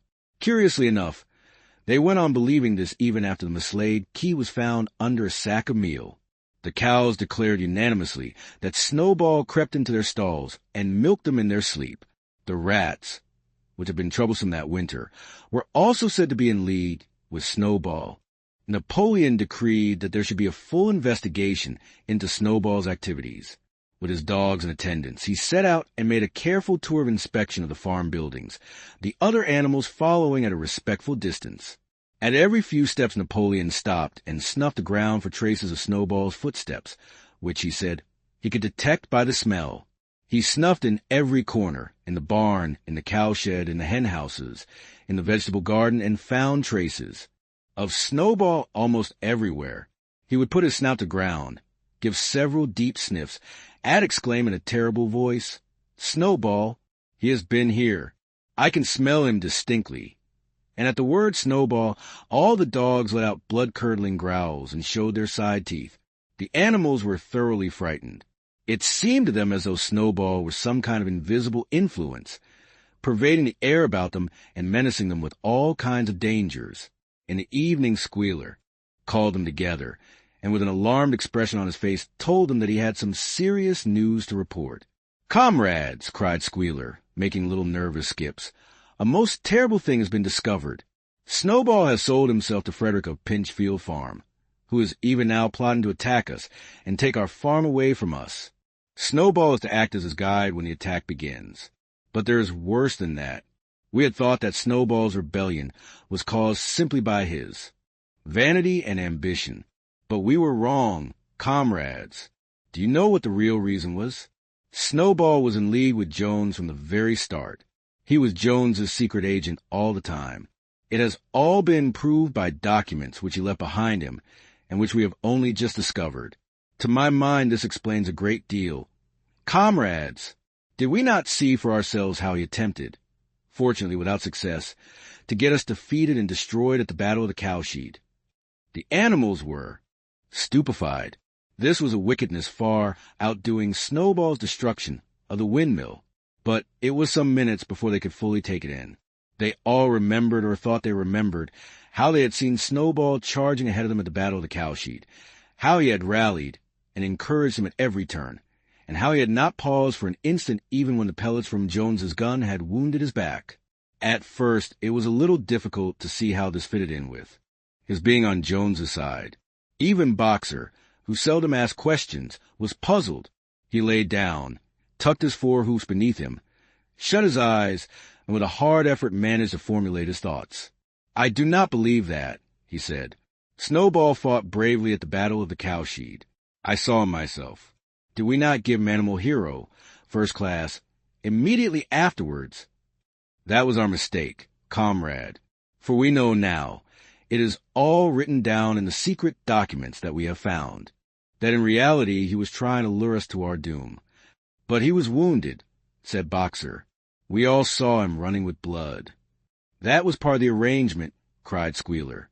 "Jones's shot only grazed him. I could show you this in his own writing, if you were able to read it. The plot was for Snowball at the critical moment, to give the signal for flight, and leave the field to the enemy. And he very nearly succeeded. I will even say, comrades, he would have succeeded if it had not been for our heroic leader, Comrade Napoleon. Do you not remember how, just at the moment when Jones and his men had got inside the yard, Snowball suddenly turned and fled, and many animals followed him?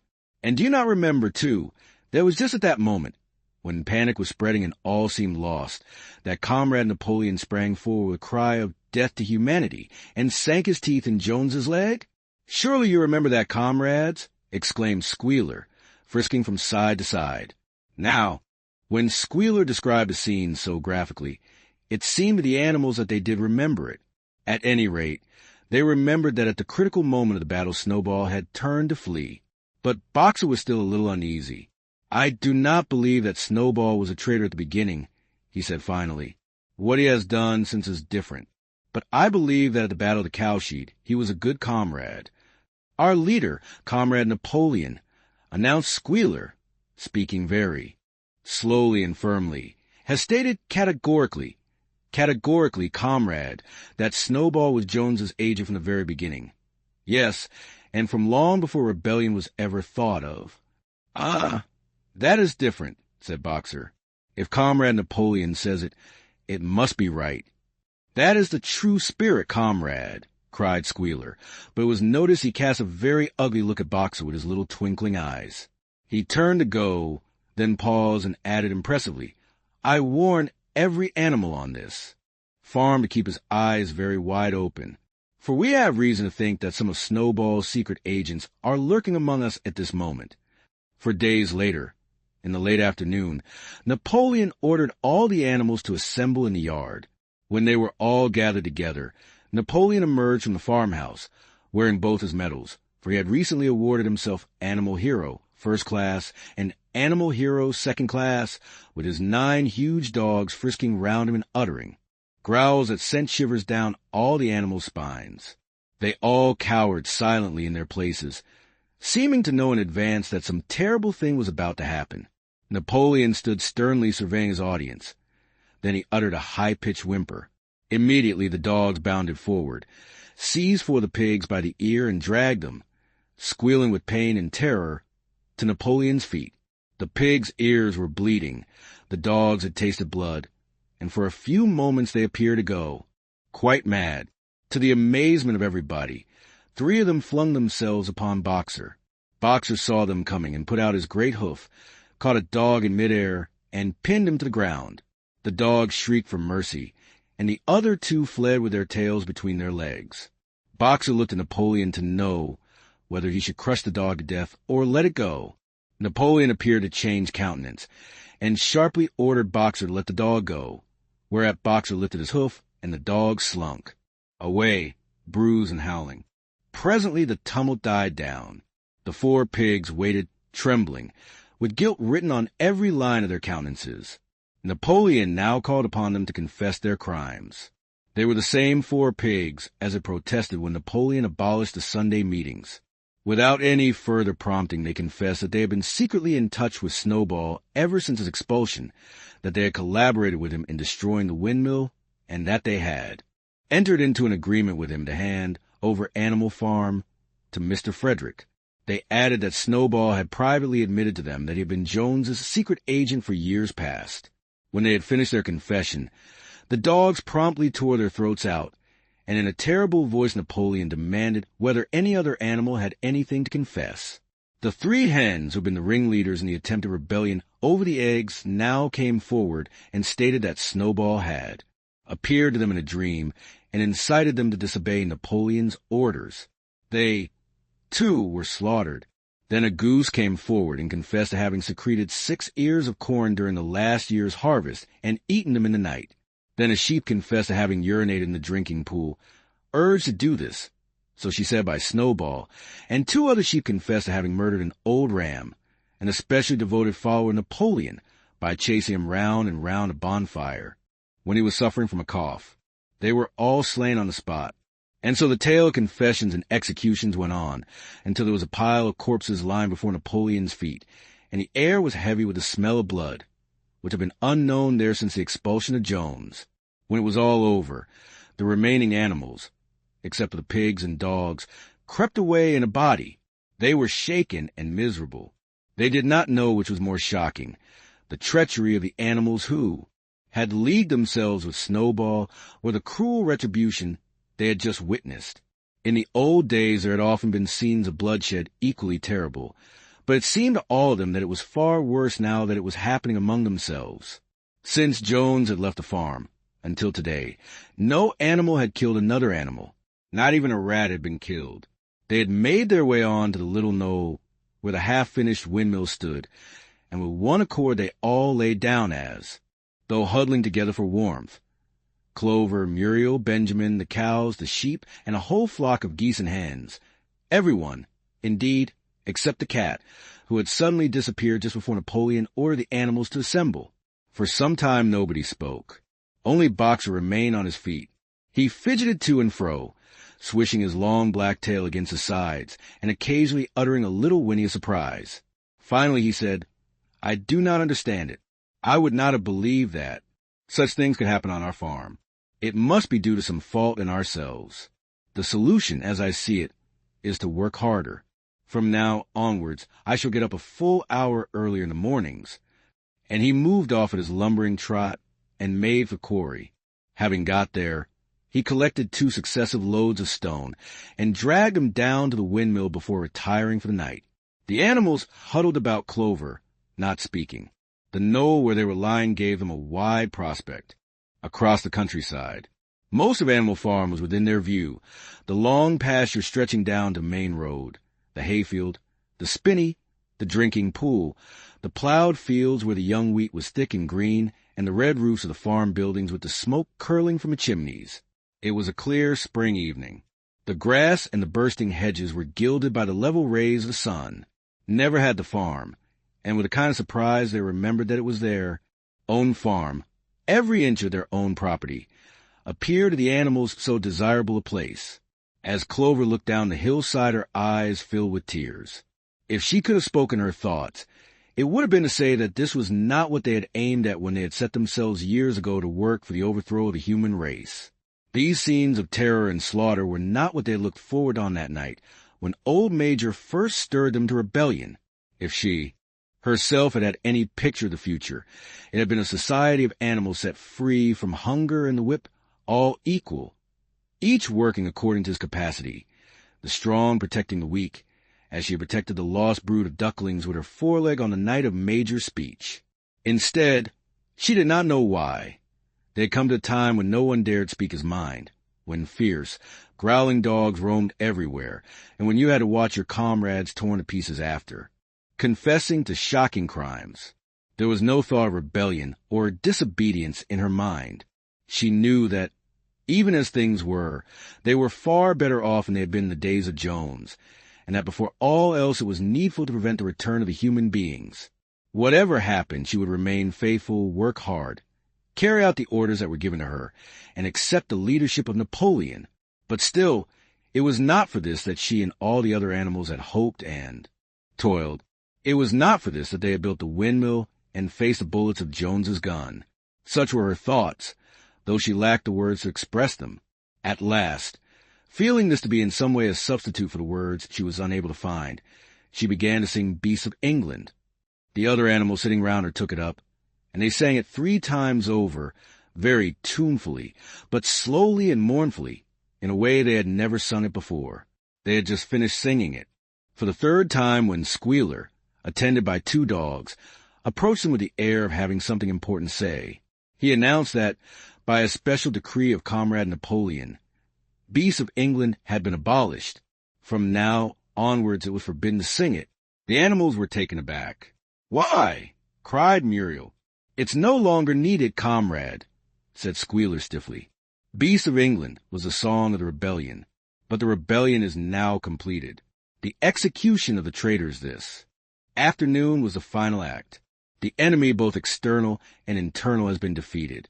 In Beasts of England, we expressed our longing for a better society in days to come. But that society has now been established. Clearly, this song has no longer any purpose. Frightened though they were, some of the animals might possibly have protested, but at this moment the sheep set up their usual bleating of "for legs good, 2 legs bad," which went on for several minutes and put an end to the discussion. So Beasts of England was heard no more. In its place, Minimus, the poet, had composed another song which began, and this was sung every Sunday morning after the hoisting of the flag. But somehow neither the words nor the tune ever seemed to the animals to come up to Beasts of England. Animal Farm, never through me shalt thou come a harm. https://ebooks Adelaide edu/au/Orwell/George/079 /chapter 7 HTML last updated Sunday, March 27th, 2016 at 11:58 Animal Farm by George Orwell. A few days later, when the terror caused by the executions had died down, some of the animals remembered, or thought they remembered, that the 6th commandment decreed no animal shall kill any other animal. And though no one cared to mention it in the hearing of the pigs or the dogs, it was felt that the killings which had taken place did not square with this. Clover asked Benjamin to read her the 6th commandment, and when Benjamin, as usual, said that he refused to meddle in such matters, she fetched Muriel. Muriel read the commandment for her. It ran, "No animal shall kill any other animal without cause."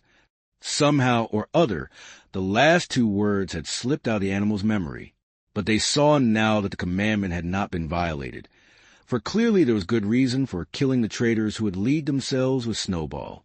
Throughout the year, the animals worked even harder than they had worked in the previous year, to rebuild the windmill with walls twice as thick as before, and to finish it by the appointed date, together with the regular work of the farm, was a tremendous labor. There were times when it seemed to the animals that they worked longer hours and fed no better than they had done in Jones's day. On Sunday morning, Squealer, holding down a long strip of paper with his trotter, would read out to them lists of figures proving that the production of every class of foodstuff had increased by 200%, 300%, or 500%, as the case might be. The animals saw no reason to disbelieve him, especially as they could no longer remember very clearly what conditions had been like before the rebellion. All the same, there were days when they felt that they would sooner have had less figures and more food. Chapter 8. All orders were now issued through Squealer or one of the other pigs. Napoleon himself was not seen in public as often as once in a fortnight. When he did appear, he was attended not only by his retinue of dogs, but by a black cockerel who marched in front of him and acted as a kind of trumpeter, letting out a loud cock-a-doodle-doo before Napoleon spoke. Even in the farmhouse, it was said, Napoleon inhabited separate apartments from the others. He took his meals alone, with 2 dogs to wait upon him, and always ate from the Crown Derby dinner service, which had been in the glass cupboard in the drawing-room. It was also announced that the gun would be fired every year on Napoleon's birthday, as well as on the other 2 anniversaries. Napoleon was now never spoken of simply as Napoleon. He was always referred to in formal style as our leader, Comrade Napoleon, and this pigs liked to invent for him such titles as Father of all animals, Terror of mankind, Protector of the sheepfold, Duckling's friend, and the like. In his speeches, Squealer would talk with the tears rolling down his cheeks of Napoleon's wisdom, the goodness of his heart, and the deep love he bore to all animals everywhere, even and especially the unhappy animals who still lived in ignorance and slavery on other farms. It had become usual to give Napoleon the credit for every successful achievement and every stroke of good fortune. You would often hear one hen remark to another, "Under the guidance of our leader, Comrade Napoleon, I have laid 5 eggs in 6 days." Or 2 cows, enjoying a drink at the pool, would exclaim, "Thanks to the leadership of Comrade Napoleon, how excellent this water tastes." The general feeling on the farm was well expressed in a poem entitled Comrade Napoleon, which was composed by Minimus and which ran as follows: "Friend of fatherless, fountain of happiness." Napoleon approved of this poem and caused it to be inscribed on a wall of the big barn at the opposite end from the 7 Commandments. It was surmounted by a portrait of Napoleon in profile, executed by Squealer in white paint. Meanwhile, through the agency of Whymper, Napoleon was engaged in complicated negotiations with Frederick and Pilkington, Lord of the Swill Bucket.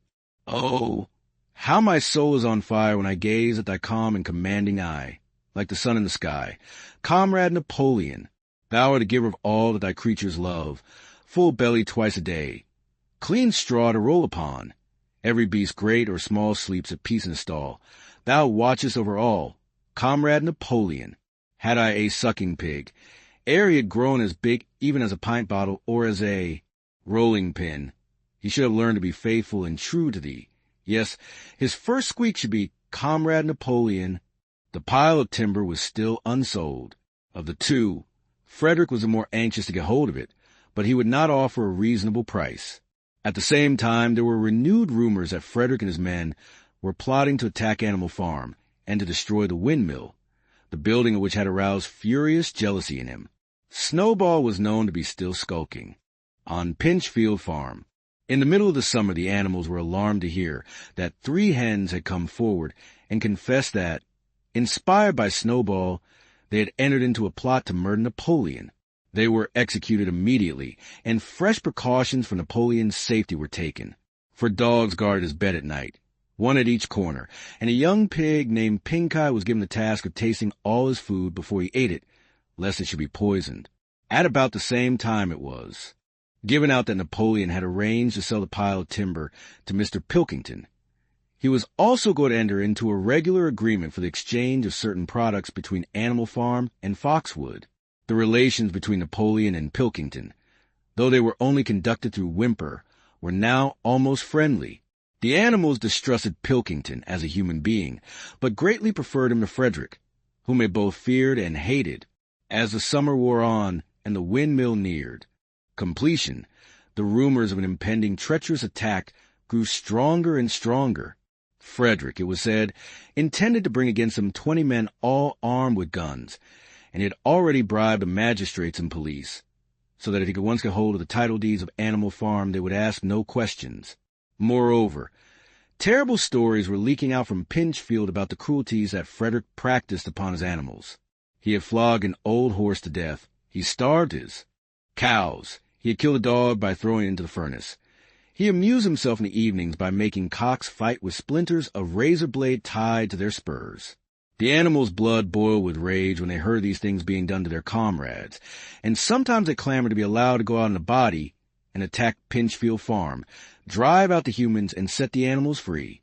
But Squealer counseled them to avoid rash actions and trust in Comrade Napoleon's strategy. Nevertheless, feeling against Frederick continued to run high. One Sunday morning Napoleon appeared in the barn and explained that he had never at any time contemplated selling the pile of timber to Frederick. He considered it beneath his dignity, he said, to have dealings with scoundrels of that description. The pigeons who were still sent out to spread tidings of the rebellion were forbidden to set foot anywhere on Foxwood, and were also ordered to drop their former slogan of death to humanity in favor of death to Frederick. In the late summer, yet another of Snowball's machinations was laid bare. The wheat crop was full of weeds, and it was discovered that on one of his nocturnal visits Snowball had mixed weed seeds with the seed corn. A gander who had been privy to the plot had confessed his guilt to Squealer and immediately committed suicide by swallowing deadly nightshade berries.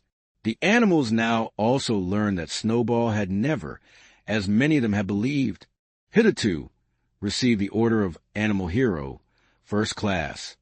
This was merely a legend which had been spread some time after the Battle of the Cowshed by Snowball himself.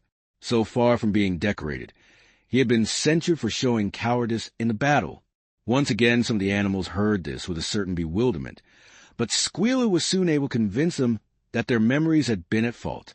In the autumn, by a tremendous, exhausting effort, for the harvest had to be gathered.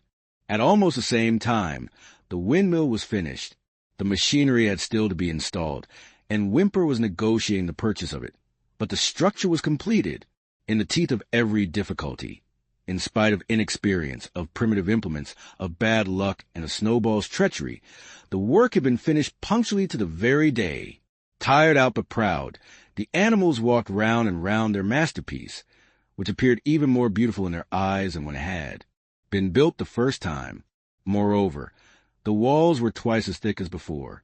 Nothing short of explosives would lay them low this time, and when they thought how they had labored, what discouragements they had overcome, and the enormous difference that would be made in their lives when the sails were turning and the dynamos running.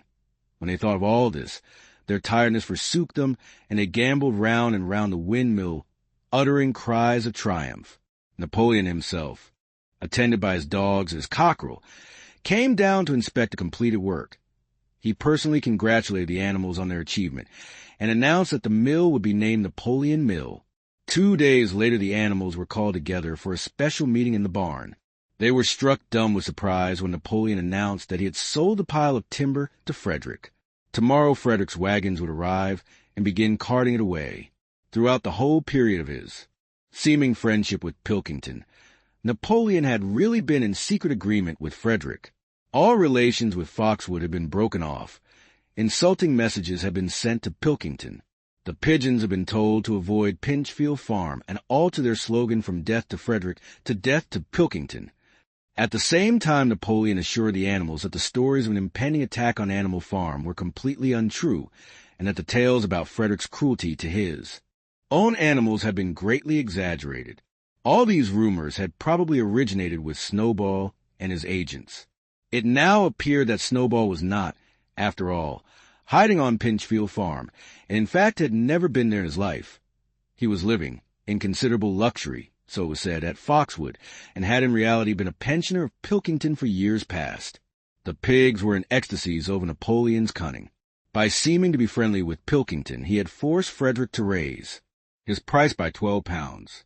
But the superior quality of Napoleon's mind, said Squealer, was shown in the fact that he trusted nobody, not even Frederick. Frederick had wanted to pay for the timber with something called a check, which, it seemed, was a piece of paper with a promise to pay written upon it. But Napoleon was too clever for him. He had demanded payment in real 5-pound notes, which were to be handed over before the timber was removed. Already Frederick had paid up, and the sum he had paid was just enough to buy the machinery for the windmill. Meanwhile, the timber was being carted away at high speed. When it was all gone, another special meeting was held in the barn for the animals to inspect Frederick's banknotes. Smiling beatifically, and wearing both his decorations, Napoleon reposed on a bed of straw on the platform, with the money at his side, neatly piled on a china dish from the farmhouse kitchen. The animals filed slowly past, and each gazed his fill, and Boxer put out his nose to sniff at the banknotes, and the flimsy white thing stirred and rustled in his breath. 3 days later there was a terrible hullabaloo. Whimper, his face deadly pale, came racing up the path on his bicycle, flung it down the yard, and rushed straight into the farmhouse. The next moment a choking roar of rage sounded from Napoleon's apartments. The news of what had happened sped round the farm like wildfire. The banknotes were forgeries. Frederick had got the timber for nothing. Napoleon called the animals together immediately, and in a terrible voice pronounced the death sentence upon Frederick. When captured, he said Frederick should be boiled alive. At the same time, he warned them that after this treacherous deed the worst was to be expected.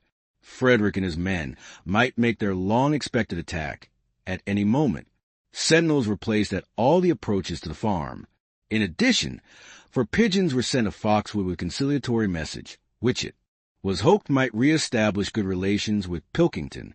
The very next morning the attack came. The animals were at breakfast when the lookouts came racing in with the news that Frederick and his followers had already come through the 5-bar gate. Boldly enough, the animals sallied forth to meet them, but this time they did not have an easy victory that they had had in the Battle of the Cowshed. There were 15 men with half a dozen guns between them, and they opened fire as soon as they got within 50 yards. The animals could not face the terrible explosions and the stinging pellets, and in spite of the efforts of Napoleon and Boxer to rally them, they were soon driven back. A number of them were already wounded. They took refuge in the farm buildings and peeped cautiously out from chinks and knotholes. The whole of the big pasture, including the windmill, was in the hands of the enemy. For the moment, even Napoleon seemed at a loss. He paced up and down without a word, his tail rigid and twitching. Wistful glances were sent in the direction of Foxwood. If Pilkington and his men would help them, the day might yet be won. But at this moment the 4 pigeons who had been sent out on the day before returned, one of them bearing a scrap of paper from Pilkington. On it was penciled the words, "Serves you right." Meanwhile, Frederick and his men had halted about the windmill. The animals watched them, and a murmur of dismay went round. 2 of the men had produced a crowbar and a sledgehammer. They were going to knock the windmill down. "Impossible!" cried Napoleon. "We have built the walls far too thick for that. They could not knock it down in a week. Courage, comrades." But Benjamin was watching the movements of the men intently, the 2 with the hammer, and the crowbar were drilling a hole near the base of the windmill. Slowly, and with an air almost of amusement, Benjamin nodded his long muzzle. "I thought so," he said. "Do you not see what they are doing?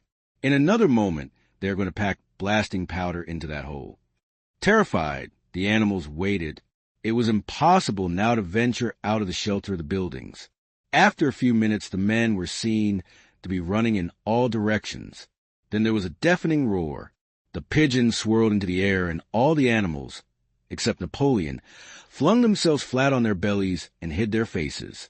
When they got up again, a huge cloud of black smoke was hanging where the windmill had been. Slowly the breeze drifted away. The windmill had ceased to exist. At this sight, the animals' courage returned to them. The fear and despair they felt a moment earlier were drowned in their rage against this vile, contemptible act. A mighty cry for vengeance went up, and without waiting for further orders, they charged forth in a body and made straight for the enemy. This time they did not heed the cruel pellets that swept over them like hail. It was a savage, bitter battle. The men fired again and again, and when the animals got to close quarters, lashed out with their sticks and their heavy boots. A cow, 3 sheep, and 2 geese were killed, and nearly everyone was wounded. Even Napoleon, who was directing operations from the rear, had the tip of his tail chipped by a pellet. But the men did not go unscathed either. 3 of them had their heads broken by blows from Boxer's hoofs. Another was gored in the belly by a cow's horn. Another had his trousers nearly torn off by Jessie and Bluebell. And when the 9 dogs of Napoleon's own bodyguard, whom he had instructed to make a detour under cover of the hedge, suddenly appeared on the men's flank, baying ferociously, panic overtook them. They saw that they were in danger of being surrounded. Frederick shouted to his men to get out while the going was good, and the next moment the cowardly enemy was running for dear life. The animals chased them right down the bottom of the field and got in. Some last kicks at them as they forced their way through the thorn hedge. They had won, but they were weary and bleeding. Slowly they began to limp back towards the farm. The sight of their dead comrades stretched upon the grass moved some of them to tears.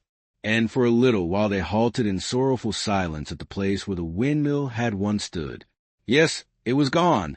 Almost the last trace of their labor was gone. Even the foundations were partially destroyed. And in rebuilding it, they could not this time, as before, make use of the fallen stones. This time the stones had vanished too. The force of the explosion had flung them to distances of hundreds of yards. It was as though the windmill had never been. As they approached the farm, Squealer, who had unaccountably been absent during the fighting, came skipping towards them, whisking his tail and beaming with satisfaction. And the animals heard, from the direction of the farm buildings, the solemn booming of a gun. "What is that gun firing for?" said Boxer. "To celebrate our victory," cried Squealer. "What victory?" said Boxer. His knees were bleeding.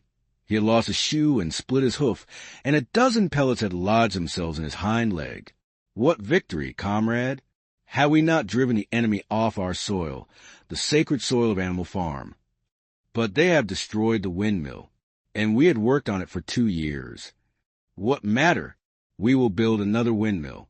We will build 6 windmills if we feel like it.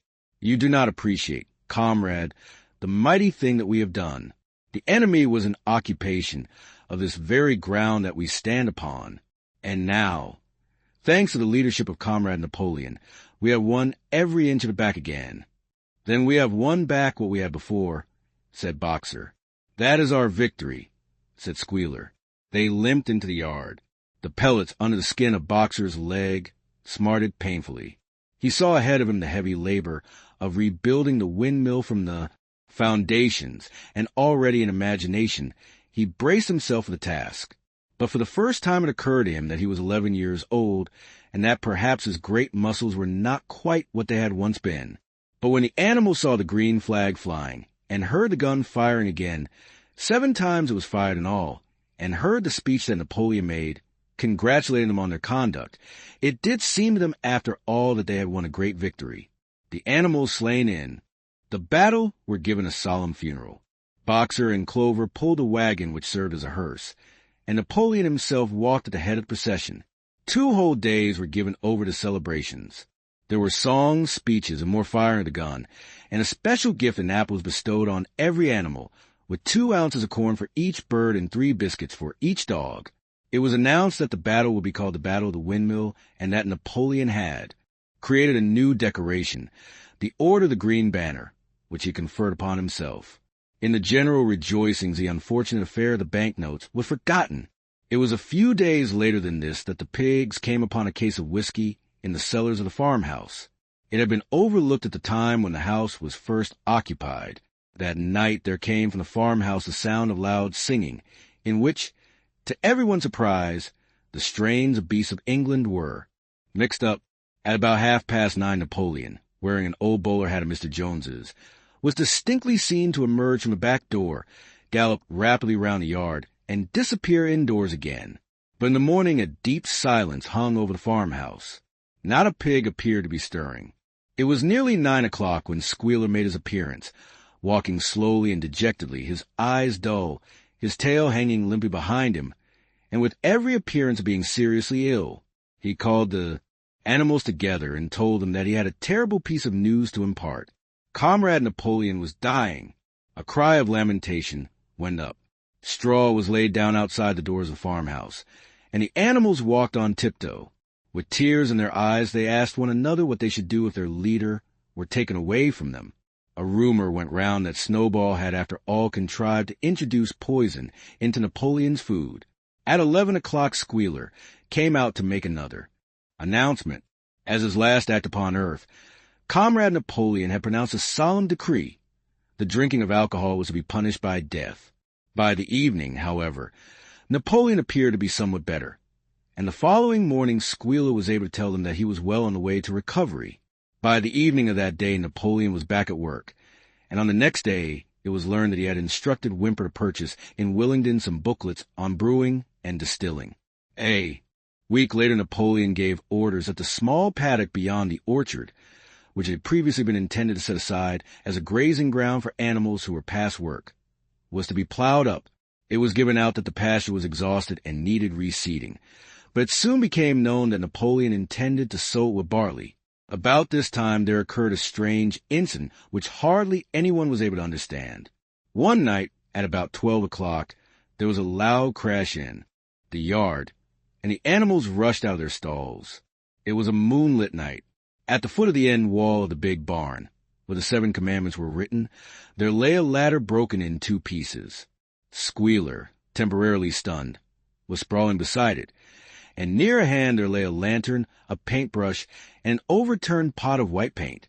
The dogs immediately made a ring round Squealer, and escorted him back to the farmhouse as soon as he was able to walk. None of the animals could form any idea as to what this meant, except old Benjamin, who nodded his muzzle with a knowing air, and seemed to understand but would say nothing. But a few days later, Muriel, reading over the 7 commandments to herself, noticed that there was yet another of them which the animals had remembered wrong. They had thought the 5th commandment was, "No animal shall drink alcohol," but there were 2 words that they had forgotten.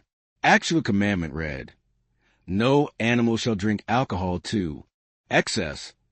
https://ebooks adelaide@edu/au/orwell/george/079/chapter 8.html last updated Sunday, March 27th, 2016 at 11:58 Animal Farm. By George Orwell B. Oxer, Splithoof was a long time in healing. They had started the rebuilding of the windmill the day after the victory celebrations were ended. Boxer refused to take even a day off work, and made it a point of honor not to let it be seen that he was in pain. In the evenings, he would admit privately to Clover that the hoof troubled him a great deal. Clover treated the hoof with poultices of herbs, which he prepared by chewing them, and both she and Benjamin urged Boxer to work less hard. "A horse's lungs do not last forever," she said to him. But Boxer would not listen. He had, he said, only one real ambition left: to see the windmill well underway before he reached the age for retirement.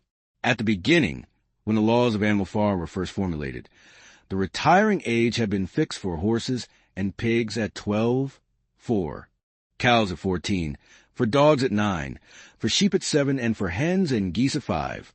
Liberal old age pensions had been agreed upon.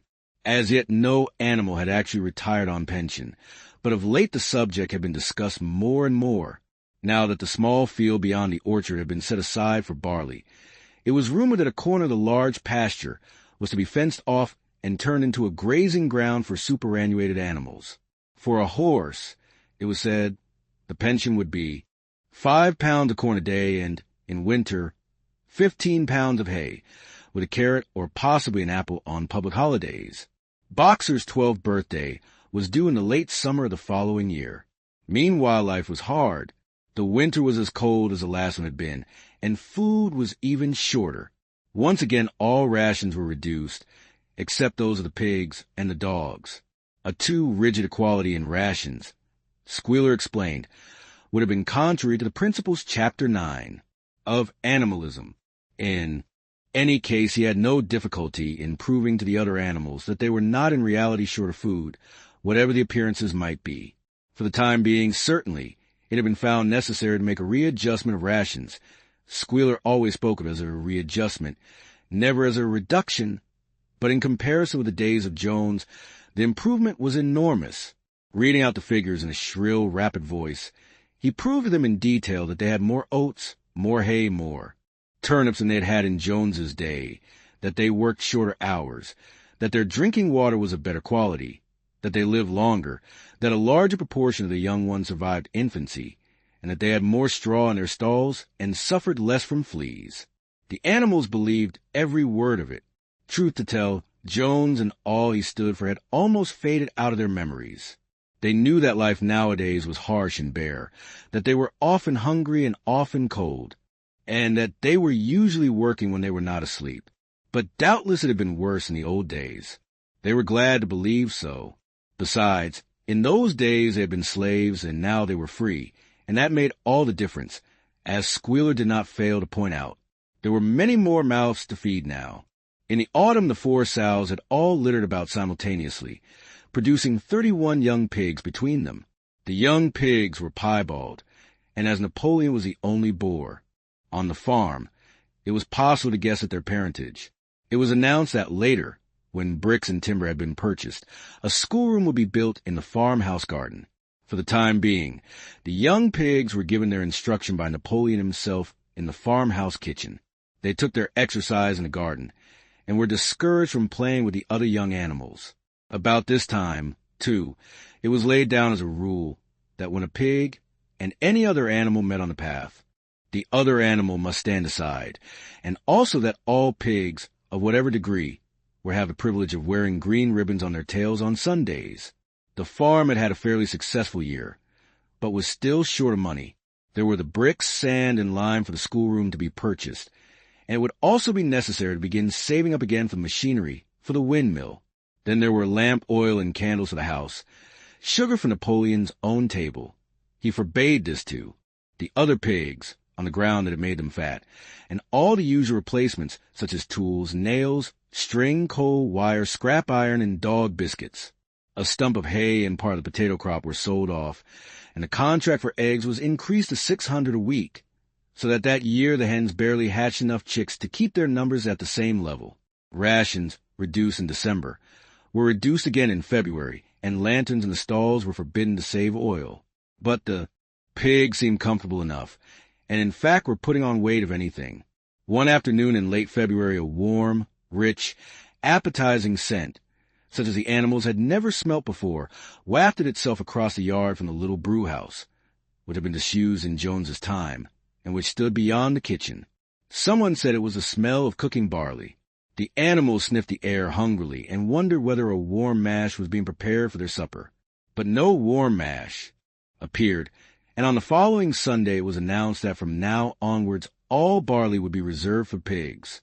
The field beyond the orchard had already been sown with barley, and the news soon leaked out that every pig was now receiving a ration of a pint of beer daily, with half a gallon for Napoleon himself, which was always served to him in the Crown Derby soup tureen.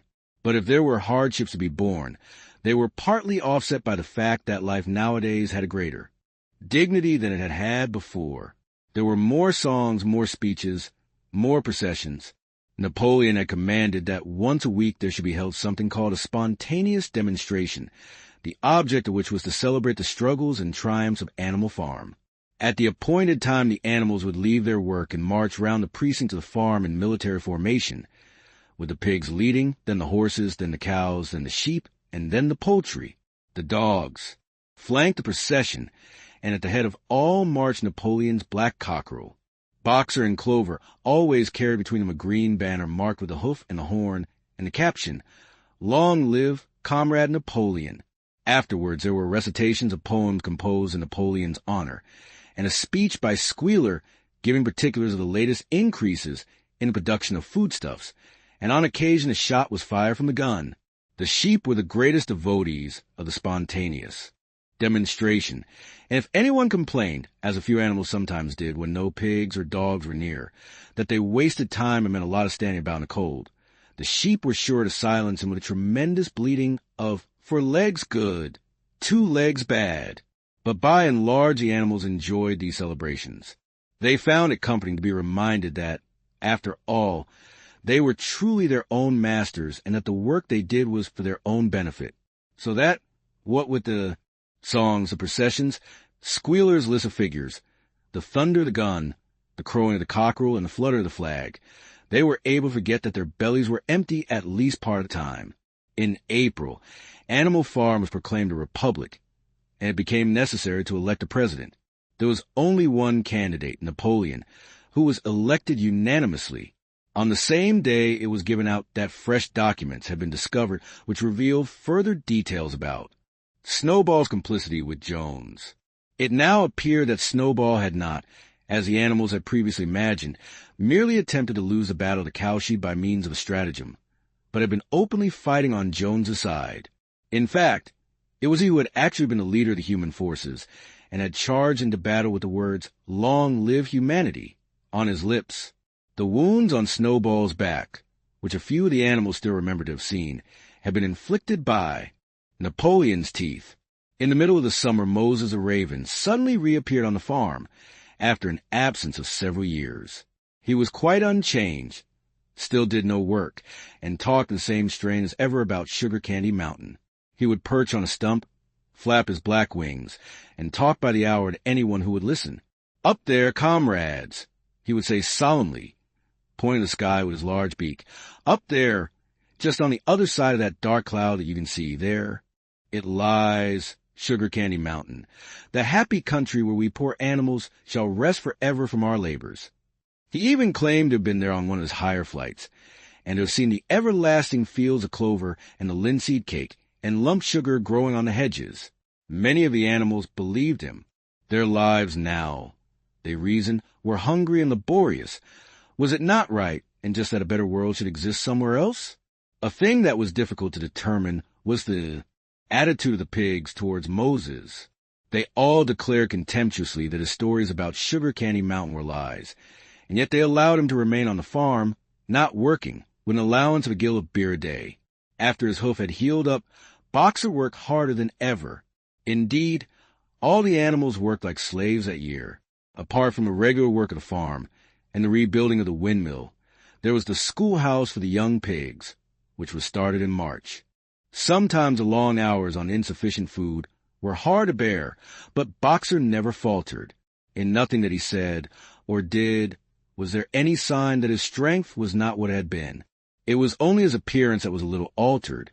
His hide was less shiny than it had used to be, and his great haunches seemed to have shrunken. The others said, "Boxer will pick up when the spring grass comes on." But the spring came and Boxer grew no fatter. Sometimes on the slope leading to the top of the quarry, when he braced his muscles against the weight of some vast boulder, it seemed that nothing kept him on his feet except the will to continue. At such times his lips were seen to form the words, "I will work harder." He had no voice left. Once again Clover and Benjamin warned him to take care of his health, but Boxer paid no attention. His 12th birthday was approaching. He did not care what happened so long as a good store of stone was accumulated before he went on pension.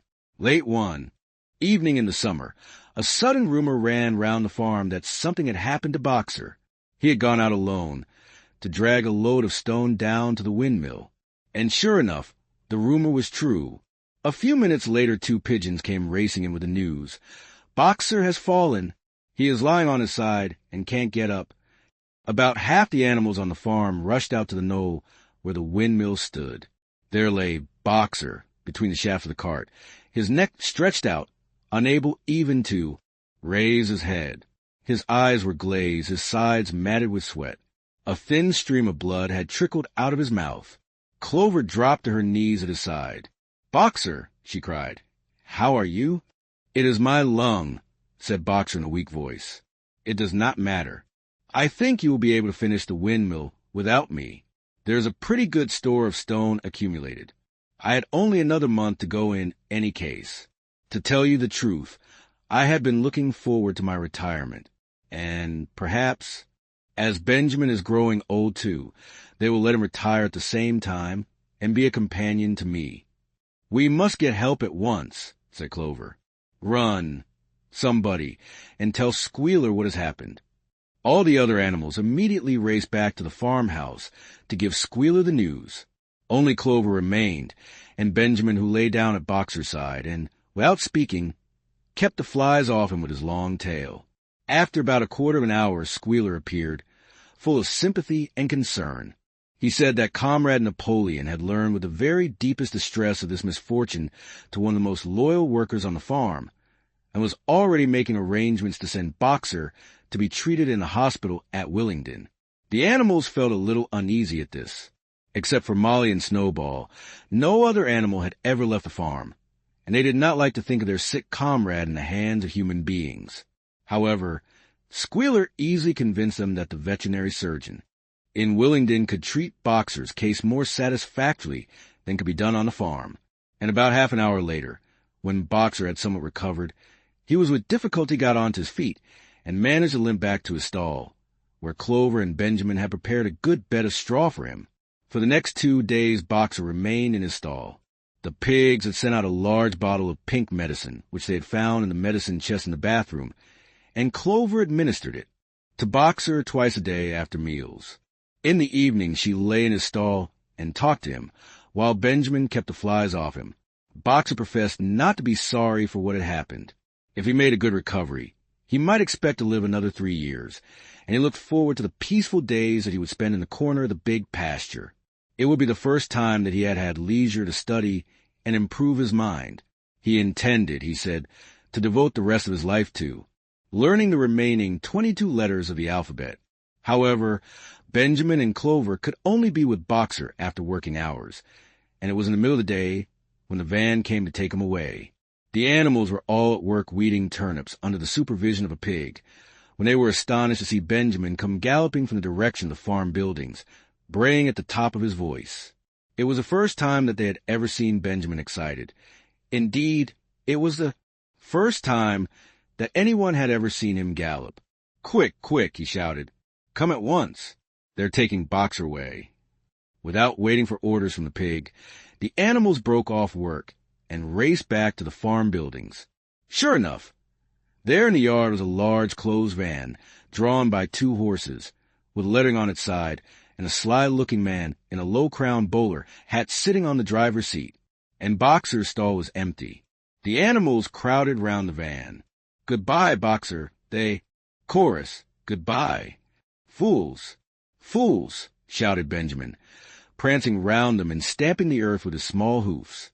"Fools! Do you not see what is written on the side of that van?" That gave the animals pause, and there was a hush. Muriel began to spell out the words, but Benjamin pushed her aside, and in the midst of a deadly silence he read, "Alfred Simmons, horse slaughterer and glue boiler, Willingdon. Dealer in hides and bone meal. Kennel supplied." Do you not understand what that means? They are taking Boxer to the knackers. A cry of horror burst from all the animals. At this moment the man on the box whipped up his horses, and the van moved out of the yard at a smart trot. All the animals followed, crying out at the tops of their voices. Clover forced her way to the front. The van began to gather speed. Clover tried to stir her stout limbs to a gallop, and achieved a canter. "Boxer!" she cried. "Boxer! Boxer! Boxer!" And just at this moment, as though he had heard the uproar outside, Boxer's face, with the white stripe down his nose, appeared at the small window at the back of the van. "Boxer!" cried Clover in a terrible voice. "Boxer! Get out! Get out quickly! They're taking you to your death." All the animals took up the cry of, "Get out! Boxer! Get out!" But the van was already gathering speed and drawing away from them. It was uncertain whether Boxer had understood what Clover had said, but a moment later his face disappeared from the window, and there was the sound of a tremendous drumming of hoofs inside the van. He was trying to kick his way out. The time had been when a few kicks from Boxer's hoofs would have smashed the van to matchwood. But alas, his strength had left him, and in a few moments the sound of drumming hoofs grew fainter and died away. In desperation, the animals began appealing to the 2 horses, which drew the van to stop. "Comrades, comrades," they shouted, "don't take your own brother to his death." But the stupid brutes, too, ignorant to realize what was happening, merely set back their ears and quickened their pace. Boxer's face did not reappear at the window. Too late! Someone thought of racing ahead and shutting the 5-barred gate. But in another moment the van was through it and rapidly disappearing down the road. Boxer was never seen again. 3 days later it was announced that he had died in the hospital at Willingdon, in spite of receiving every attention a horse could have. Squealer came to announce the news to the others.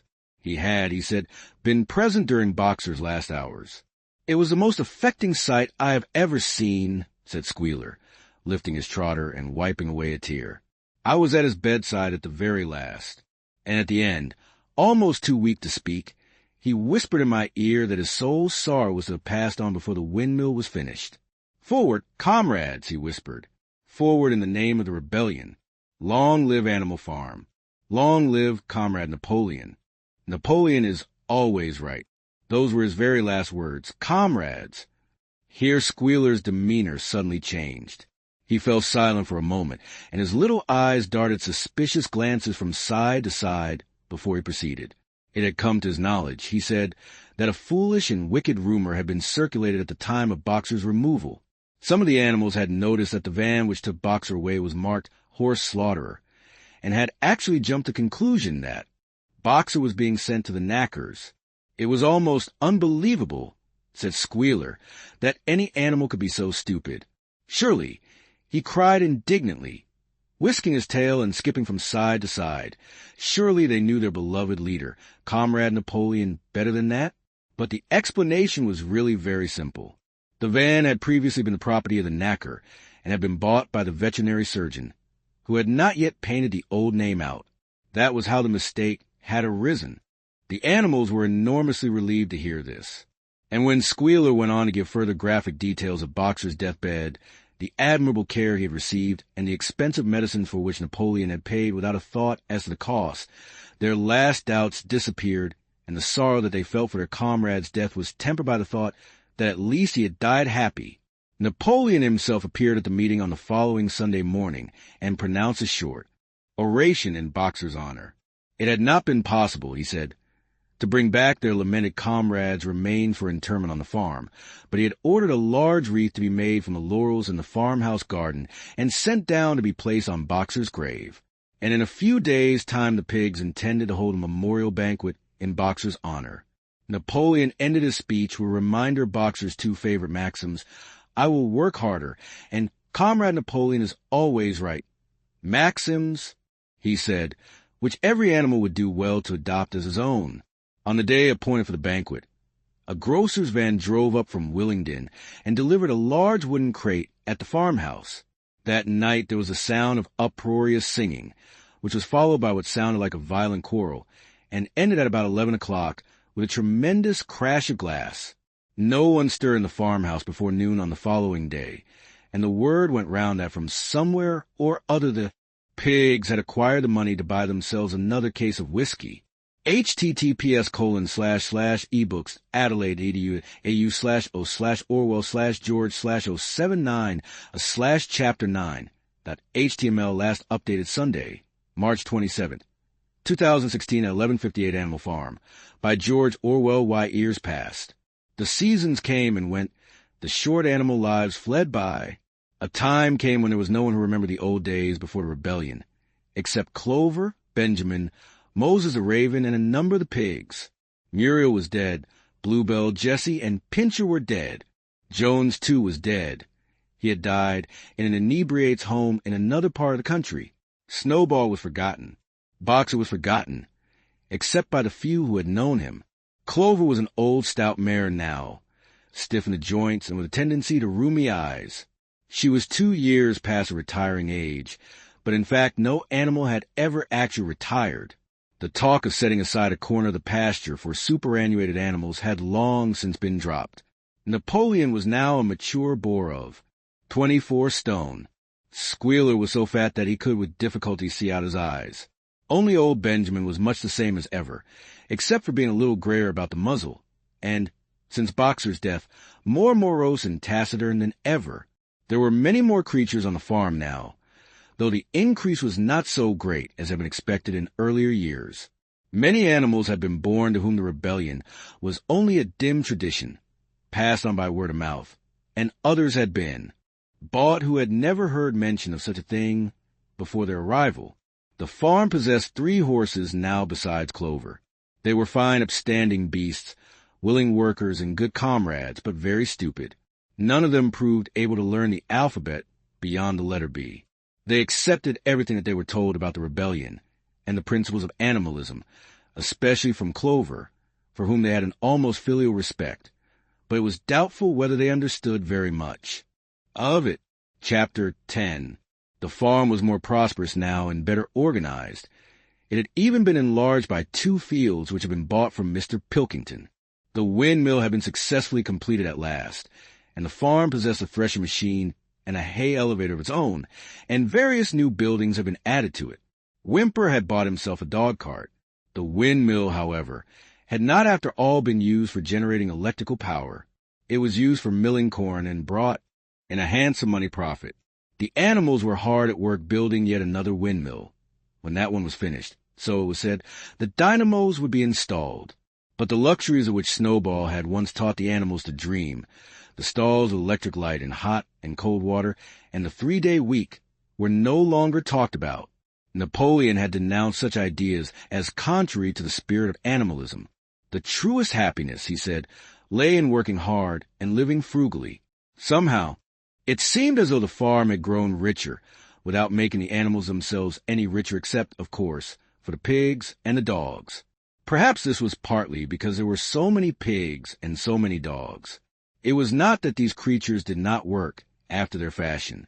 There was, as Squealer was never tired of explaining, endless work in the supervision and organization of the farm. Much of this work was of a kind that the other animals were too ignorant to understand. For example, Squealer told him that the pigs had to expend enormous labors every day upon mysterious things called files, reports, minutes, and memoranda, These were large sheets of paper which had to be closely covered with writing, and as soon as they were so covered, they were burned in the furnace. This was of the highest importance for the welfare of the farm, Squealer said. But still, neither pigs nor dogs produced any food by their own labor, and there were very many of them, and their appetites were always good. As for the others, their life, so far as they knew, was as it had always been. They were generally hungry. They slept on straw. They drank from the pool. They labored in the fields. In winter they were troubled by the cold, and in summer by the flies. Sometimes the older ones among them racked their dim memories and tried to determine whether in the early days of the rebellion, when Jones's expulsion was still recent, things had been better or worse than now. They could not remember. There was nothing with which they could compare their present lives. They had nothing to go upon except Squealer's list of figures, which invariably demonstrated that everything was getting better and better. The animals found the problem insoluble. In any case, they had little time for speculating on such things now. Only old Benjamin professed to remember every detail of his long life, and to know that things never had been, nor ever could be much better or much worse. Hunger, hardship, and disappointment being, so he said, the unalterable law of life. And yet the animals never gave up hope. More, they never lost, even for an instant, their sense of honor and privilege in being members of Animal Farm. They were still the only farm in the whole county, in all England, owned and operated by animals. Not one of them, not even the youngest, not even the newcomers who had been brought from farms 10 or 20 miles away, ever ceased to marvel at that. And when they heard the gun booming and saw the green flag fluttering at the masthead, their hearts swelled with imperishable pride, and the talk turned always toward the old heroic days, the expulsion of Jones, the writing of the 7 Commandments, the great battles in which the human invaders had been defeated. None of the old dreams had been abandoned. The Republic of the Animals, which Major had foretold, when the green fields of England should be untrodden by human feet, was still believed in. Some day it was coming. It might not be soon.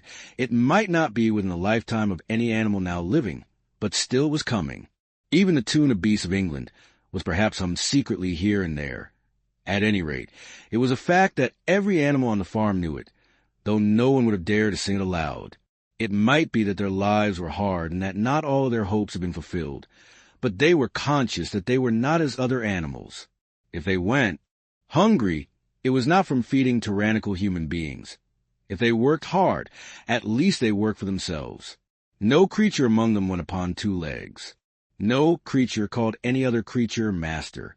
All animals were equal. One day in early summer, Squealer ordered the sheep to follow him, and led them out to a piece of waste ground at the other end of the farm, which had become overgrown with birch saplings. The sheep spent the whole day there browsing at the leaves under Squealer's supervision. In the evening he returned to the farmhouse himself, but, as it was warm weather, told the sheep to stay where they were. It ended by their remaining there for a whole week, during which time the other animals saw nothing of them. Squealer was with them for the greater part of every day. He was, he said, teaching them to sing a new song, for which privacy was needed. It was just after the sheep had returned, on a pleasant evening when the animals had finished work and were making their way back to the farm buildings, that the terrified neighing of a horse sounded from the yard. Startled, the animals stopped in their tracks. It was Clover's voice. She neighed again, and all the animals broke into a gallop and rushed into the yard. Then they saw what Clover had seen. It was a pig walking on his hind legs. Yes, it was Squealer, a little awkwardly, as though not quite used to support his considerable bulk in that position, but with perfect balance. He was strolling across the yard, and a moment later, out from the door of the farmhouse came a long file of pigs, all walking on their hind legs. Some did it better than others. 1 or 2 were even a trifle unsteady, and looked as though they would like to support a stick. But every one of them made his way right round the yard successfully. And finally there was a tremendous baying of dogs and a shrill crowing from the black cockerel, and out came Napoleon himself, majestically upright, casting haughty glances from side to side, and with his dogs gambolling round him. He carried a whip in his trotter. There was a deadly silence. Amazed, terrified, Huddling together, the animals watched a long line of pigs march slowly round the yard. It was as though the world had turned upside down. Then there came a moment when the first shock had worn off and when, in spite of everything, in spite of their terror of the dogs and the habit developed through long years of never complaining, never criticizing, no matter what happened, they might have uttered some word of protest. But just at that moment, as though at a signal, all the sheep burst out into a tremendous bleating of, "For legs good, 2 legs better, for legs good, 2 legs better, for legs good, 2 legs better." It went on for 5 minutes without stopping, and by the time the sheep had quieted down, the chance to utter any protest had passed, for the pigs had marched back into the farmhouse. Benjamin felt a nose nuzzling at his shoulder. He looked round. It was Clover. Her old eyes looked dimmer than ever. Without saying anything, she tugged gently at his mane and led him round to the end of the big barn, where the 7 commandments were written. For a minute or two they stood gazing at the tattered wall with its white lettering. "My sight is failing," she said finally. "Even when I was young, I could not have read what was written there. But it appears to me that that wall looks different. Are the 7 commandments the same as they used to be, Benjamin?" For once Benjamin consented to break his rule, and he read out to her what was written on the wall. There was nothing there now except a single commandment.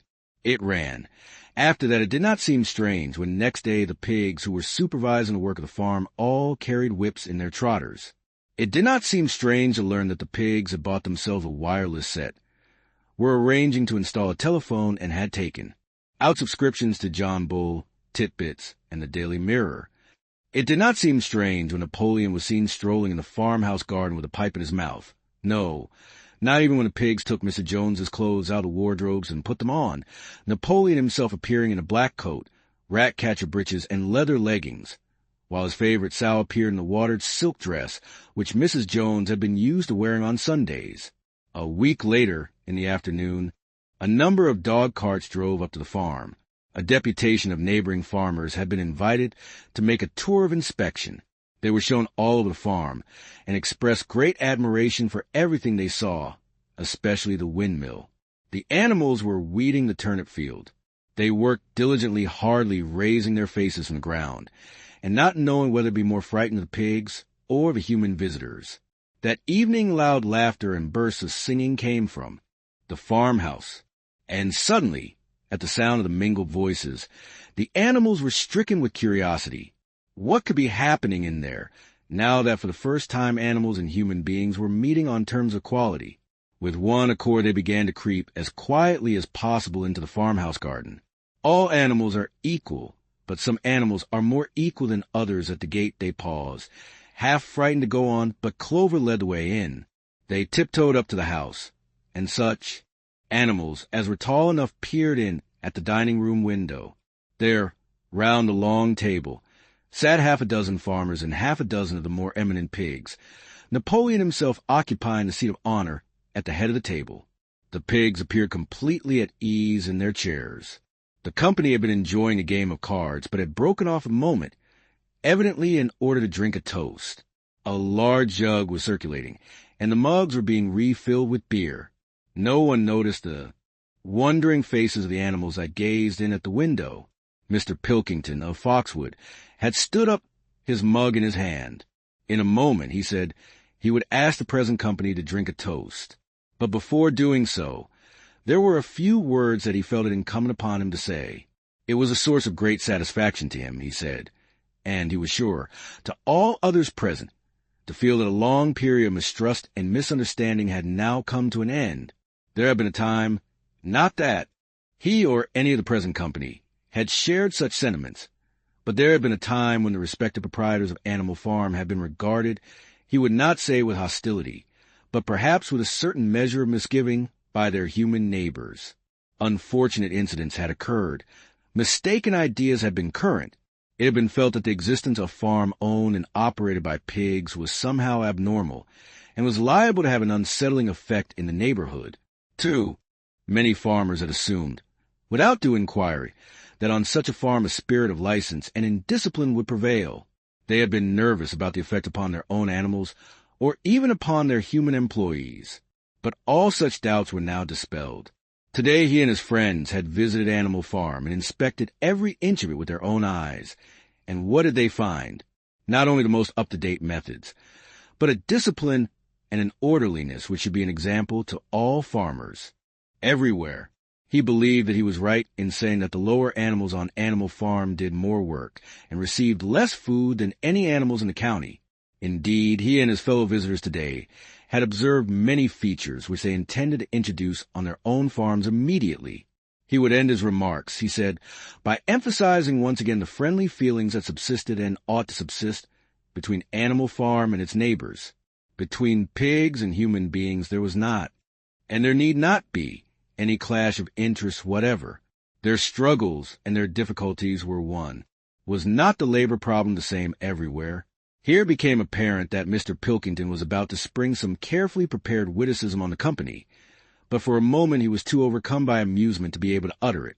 After much choking, during which his various chins turned purple, he managed to get it out. "If you have your lower animals to contend with," he said, "we have our lower classes." This bon mot set the table in a roar, and Mr. Pilkington once again congratulated the pigs on the low rations, the long working hours, and the general absence of pampering which he had observed on Animal Farm. "And now," he said finally, he would ask the company to rise to their feet and make certain that their glasses were full. "Gentlemen," concluded Mr. Pilkington, "gentlemen, I give you a toast to the prosperity of Animal Farm." There was enthusiastic cheering and stamping of feet. Napoleon was so gratified that he left his place and came round the table to clink his mug against Mr. Pilkington's before emptying it. When the cheering had died down, Napoleon, who had remained on his feet, intimated that he too had a few words to say. Like all of Napoleon's speeches, it was short and to the point. He too, he said, was happy that the period of misunderstanding was at an end. For a long time there had been rumors circulated, he had reason to think, by some malignant enemy, that there was something subversive and even revolutionary in the outlook of himself and his colleagues. They had been credited with attempting to stir up rebellion among the animals on neighboring farms. Nothing could be further from the truth. Their sole wish, now and in the past, was to live at peace and in normal business relations with their neighbors. This farm, which he had the honor to control, he added, was a cooperative enterprise. The title deeds, which were in his own possession, were owned by the pigs jointly. He did not believe, he said, that any of the old suspicions still lingered, but certain changes had been made recently in the routine of the farm which should have the effect of promoting confidence still further. Hitherto the animals on the farm had had a rather foolish custom of addressing one another as comrade. This was to be suppressed. There had also been a very strange custom, whose origin was unknown, of marching every Sunday morning, past a boar's skull which was nailed to a post in the garden. This, too, would be suppressed, and the skull had already been buried. His visitors might have observed, too, the green flag which flew from the masthead. If so, they would perhaps have noted that the white hoof and horn with which it had previously been marked had now been removed. It would be a plain green flag from now onwards. He had only one criticism, he said, to make of Mr. Pilkington's excellent and neighborless speech. Mr. Pilkington had referred throughout to Animal Farm. He could not, of course, know, for he, Napoleon, was only now for the first time announcing it, that the name Animal Farm had been abolished. Henceforward the farm was to be known as the Manor Farm, which he believed was its correct and original name. "Gentlemen," concluded Napoleon, "I will give you the same toast as before, but in a different form. Fill your glasses to the brim. Gentlemen, here is my toast, to the prosperity of the Manor Farm." There was the same hearty cheering as before, and the mugs were emptied to the dregs. But as the animals outside gazed at the scene, it seemed to them that some strange thing was happening. What was it that had altered in the faces of the pigs? Clover's old dim eyes flitted from one face to another. Some of them had 5 chins, some had 4, some had 3. But what was it that seemed to be melting and changing? Then, the applause having come to an end, the company took up their cards and continued the game that had been interrupted, and the animals crept silently away. But they had not gone 20 yards when they stopped short. An uproar of voices was coming from the farmhouse. They rushed back and looked through the window again.